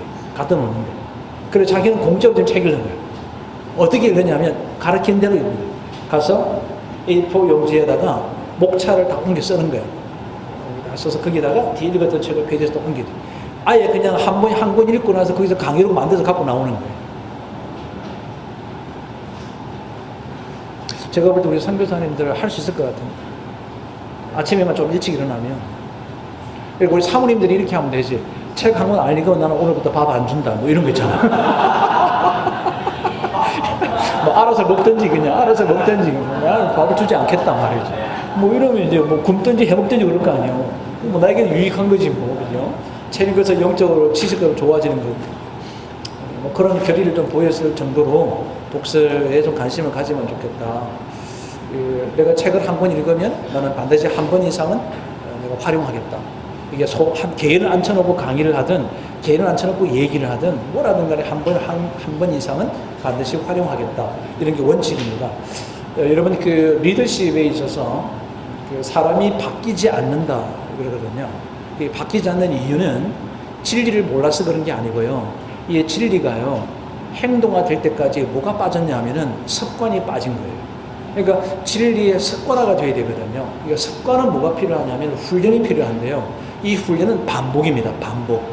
이 반복을 하는 거거든요. 그런데 이 습관과 반복을 하는데 핵심이 뭐냐면요. 원칙이에요. 원칙. 그러니까 원칙이 있어야만이 습관과 반복과 훈련이 이루어진다는 거예요. 자, 우리 이렇게 비거나 예를 들면 좋겠습니다. 자, 우리 한국의 성도들이 제자 훈련을 다 했어요. 근데 제자가 안 됐어요. 제자가 안 돼요. 그죠? 안 돼요. 왜 그러냐 하면 지식, 이론만 다 갖고 있는 거예요. 뭐가 없느냐면 그 이론이 실제 삶에 적용되어져서 습관이 들어져서 태도가 바뀌어질 때까지 못 간 거예요. 그래서 훈련을 안 시킨 거죠. 그러니까 제자 훈련한 게 아니고 뭐 했냐면 제자 교육한 거예요. 그러니까 제자 교육은 되어 있어요. 근데 뭐가 안 되어 있어요? 훈련이 안 되어 있어요. 훈련은요, 원칙에 반복된 습관의 결과가 훈련이에요.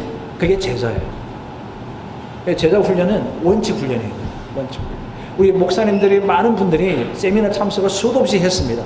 그런데도 변화가 안 돼요. 왜 변화가 안 되냐면 원칙이 없어요. 원칙. 지금도 제가 원칙을 강요하는 거예요. 나는 하루에 한 권 책을 읽고 내가 하루를 시작하겠다. 이 원칙을 정하라는 거죠. 이런 원칙이 뭐냐 했더니 되는 대로 읽겠다. 근데 안 되는 거예요. 뭐 안 되니까 뭐 이런 거지. 원칙을 딱 정하는 거지. 나는 일주일에 책 한 권 안 읽으면 내가 주일에 강단에 서지 않겠다. 이런 원칙이 필요하다는 거죠.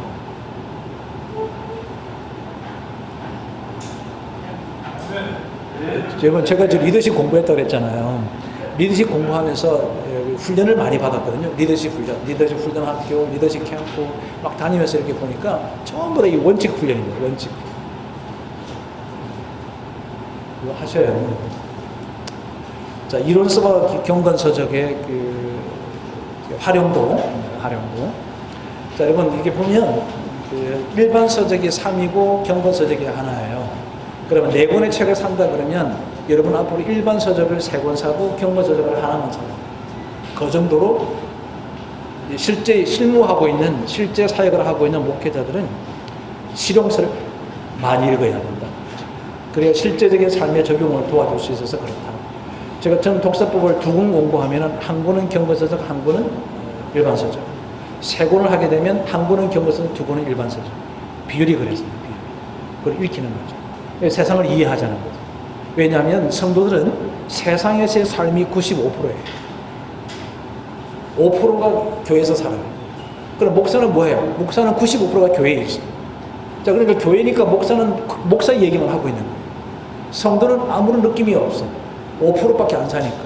자, 그러면 그 95%의 세상에 살고 있는 그들에게 얘기하려고 그러면 내가 그들의 삶에 대한 이해를 먼저 하는 것이 중요하지 않겠어요? 그거 하라는 거예요. 그리고 이론서와 실용서의 비율인데요. 여러분이 학문하는 사람이면 이론서를 3이 돼야 되고 실용서가 하나 돼야 돼요. 왜 실용서가 하나 돼야 되느냐? 제가 우리 교수님들하고 이렇게 만나서 얘기를 하면은 교수님들은 대부분이 뭐 하고 있냐면요. 전부 다 이론서만 공부하는 거예요. 그러니까 이분들이 설교학을 공부하시는 교수들이 설교를 못한다 그러잖아요. 일반적인 통설이. 왜 그러냐 하면은 실용적 설교가 있는데 이론적 설교만 하는 거예요. 그러니까 이론적 설교에 대한 논거만 제시했지 실제로 해본 게 없는 거예요. 그래서 설교를 못하는 거예요. 근데 만약에 설교를 잘하는 사람이 학교 가잖아요. 학교 가서 강의하라고 이제 설교 뭐 임상, 설교 실습 같은 데 할 때 해요. 그럼 오히려 뭐 하고 그냥 설교만 하고 가요. 그럼 듣는 사람은 뭐냐? 설교를 들어서 좋은데 도대체 저런 설교를 어떻게 나오는지 배경을 디펜스를 못 해주는 거예요.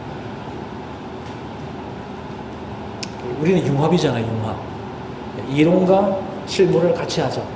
근데 만약에 우리가 실무만 계속 하면은요, 저와 여러분이 논리적인 증거가, 논리적인 정리가 안 돼 있어서 나중에 한기 부딪혀요.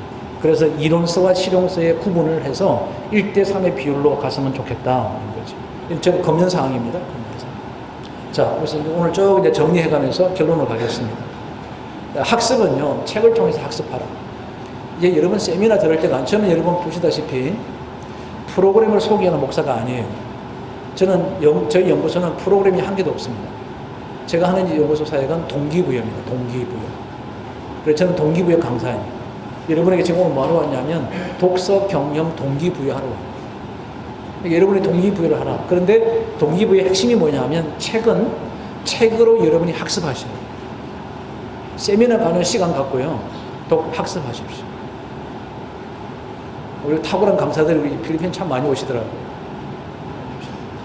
참 좋죠. 근데 우리에게는 지금 필요한 게 뭐냐면 나를 자극하는 게 필요하고요. 자극. 툴이 아니고요. 툴은 한국의 툴이에요. 필리핀 툴은 여러분이 만드시는 거예요.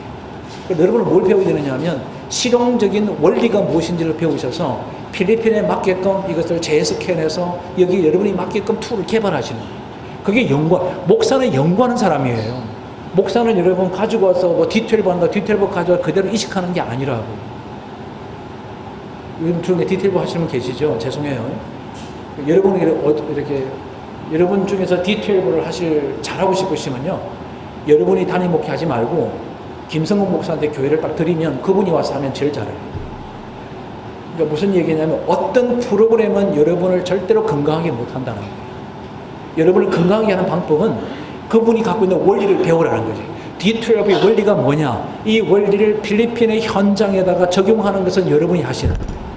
그걸 연구하라는 거죠. 그래서 이론과 실용서를 같이 함께 읽어야 되지, 실용적으로만 접근하시면 나중에 논리적으로 아무런 입증을 못 해내요. 그래야 책을 못 쓰시는 거예요. 책을 쓰는 사람은요, 논리적인 정보를 갖고 있다. 정리하십시오. 이렇게. 두 번째는 리더십의 크기는 지식의 팽창의 양과 비례한다. 그러니까 여러분 리더십을 키우고 싶으시면 지식을 키워라. 학문을 키우라고 쓰지 않은 이유는 아시겠죠? 지식은 지식을 키우라지 학문을 키우라고 한 게 아니에요. 지식의 팽창의 양과 비례한다. 그러니까 여러분 지식의 폭이 이만큼 커지면 리더십의 크기가 그만큼 커져간다는 뜻이에요. 그 다음 거 볼까요? 그 다음 그는 독서 모임에 참여하라. 건강한 독서 모임 하셔야 됩니다. 목회자는요, 이런 데 가셔서 함께 독서한 걸 얘기하고 나누고 함께 정보도 교환하고 이런 걸 하셔야 된다는 거죠. 독서 모임을 참여하라. 우리 여기 안티폴로 독서 모임 있죠?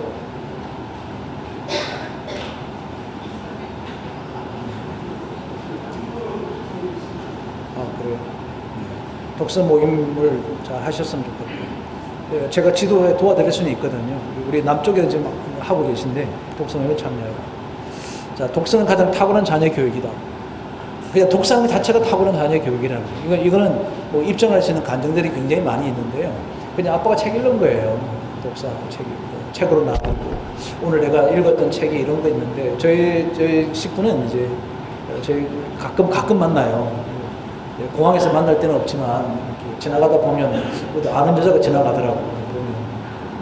제 식구이기도 하고 그래요. 이렇게 스케줄이 막 달라가지고 움직이고 있는데.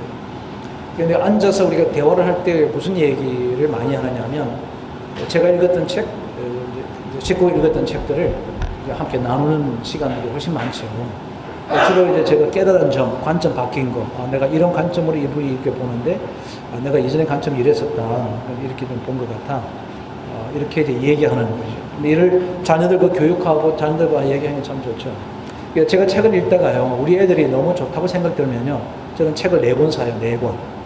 제가 한 권 읽고 애들 각자 한 권 줘요. 왜 책을 각자 주느냐 하면은, 책은 저는 안 빌려줍니다. 저는 책 안 빌려줘요. 죄송한데. 여러분, 제가 갖고 있는 책이 한 6,000권 이상 되는데, 책 빌려줘요. 저는 안 빌려줘요. 책. 사라고 합니다. 차라리 제가 살 돈을 들여서 사드리긴 해도 제가 책을 안 빌려준다. 자기 책이어야 됩니다. 그러니까 저희는 집에 4권의 책이 있는 게 굉장히 많습니다. 4권 책이 있는 게. 독서는 가장 탁월한 자녀 교육이다. 그 다음에 독서 후 리뷰 쓰기. 이걸 하셔야 여러분 책 쓰기를 하거든요. 책을 읽었잖아요. 이게 리뷰를 쓰라는 거예요. 그럼 리뷰를 어떻게 하는 거냐? 여러분 인터넷 들어가시면 리뷰 쓰는 방법이 나와요. 그 중에 한 개를 한 10번 읽으십시오. 10번 읽으면 아 이렇게 하는 거구나. 그래서 제일 먼저는 뭐 하느냐 하면 B5 용지 한 페이지 쓰기. 이거를 계속해서 한 30권 하십시오. 그 다음에 이제 B5로, A4로 한 페이지 쓰기. A4 한 페이지 쓰기는 이게 한 5분 정도 강의하는 거거든요. 그러니까 리뷰를 써보는 거죠. 그거를 스크랩 해놓는 거죠. 그게 여러분 자산이, 그게 칼럼이 되는 거예요. 여러분 다 하고 계시는 거라. 또 하라 그러니까 힘드시죠. 자, QT하고 독서는요. 자, 여기 중요한 단어가 뭐냐면 생각을 나누는 거예요. 생각을 나누는 거다. 사실을 나누는 게 아니고요. 생각을 나누는 거다. 제가 책을 읽었어요. 아이고, 예를 들어서 우리 독서 모임 다 깨지는 이유가 뭐냐 하면은 독서 모임 했어요. 제가 들어보니까 내용을 설명하고 있는 거예요. 내용을. 여러분 그것만큼 지루하기 힘든 게 어디 있어요? 독서 모임이 오래 못 가요. 독서 모임이 건강하게 가기 위해서는 뭐가 필요하냐면 생각을 나누는 거예요. 내가 이 책을 읽고 나서 이런 것을 깨달았다. 그래서 내 생각이 이렇게 바뀌었다. 그래서 내 행동이 이렇게 접목하려고 그런다. 이 얘기를 해야 독서 모임이 살아난다. 아니, 처음 독서 모임 하라 그랬더니 저 1장에는요 이런 게 있었디다. 아 그래 맞아. 그 나도 읽었는데 그런 게 있더라고. 2장은 이런 게 있더라고. 3장 발표, 4장 발표 갑시다. 분명히 읽었어. 나왔어. 내 삶의 변화가 아무것도 안 일어나.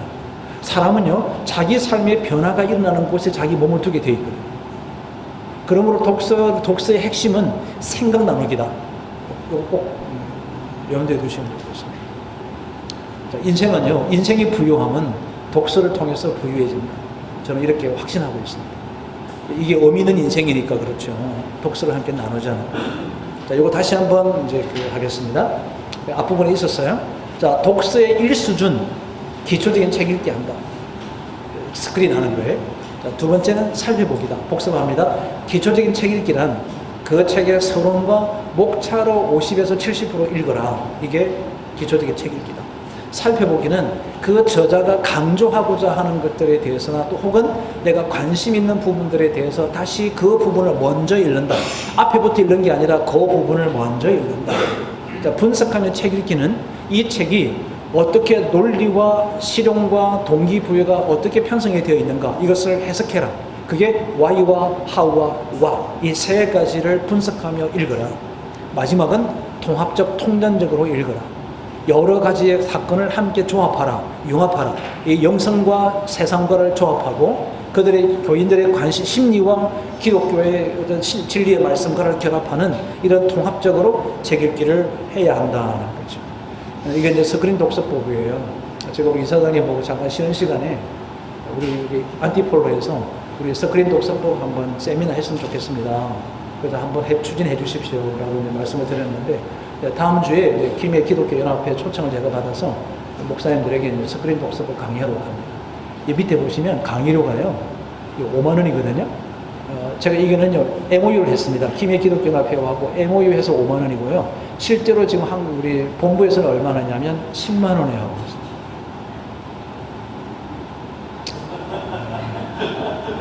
그런데 책 읽자고 그래도 눈도 깜짝 안 하시네. 자, 여러분. 독서가는 지도자입니다. 반대로 얘기하면 지도자는 독서하는 사람. 자, 우리는 모두가 다 지도자입니다. 지도자는 독서하는 사람. 그러니까 독서는 선택이 아닙니다. 독서는 필수입니다. 필수를 뛰어넘어 뭐냐고요? 양식입니다. 우리의 근본적인 양식은 성경입니다. 이 성경 그 다음으로 우리가 함께 양식으로 삼아야 될 게 있다면 저는 독서하는 거예요. 꼭 기억하셔서 여러분이 독서는 책 읽는 게 아니다. 뭐라고요? 독서는 경영하는 거예요. 어떻게 경영할 것인가? 경영의 원리 7가지를 여러분께 드렸습니다. 7가지 경영의 원리를 숙지하시면서 계속 독서를 경영하셔서 탁월한 지도자들이 되시기를 진심으로 바랍니다. 여러분 감사합니다.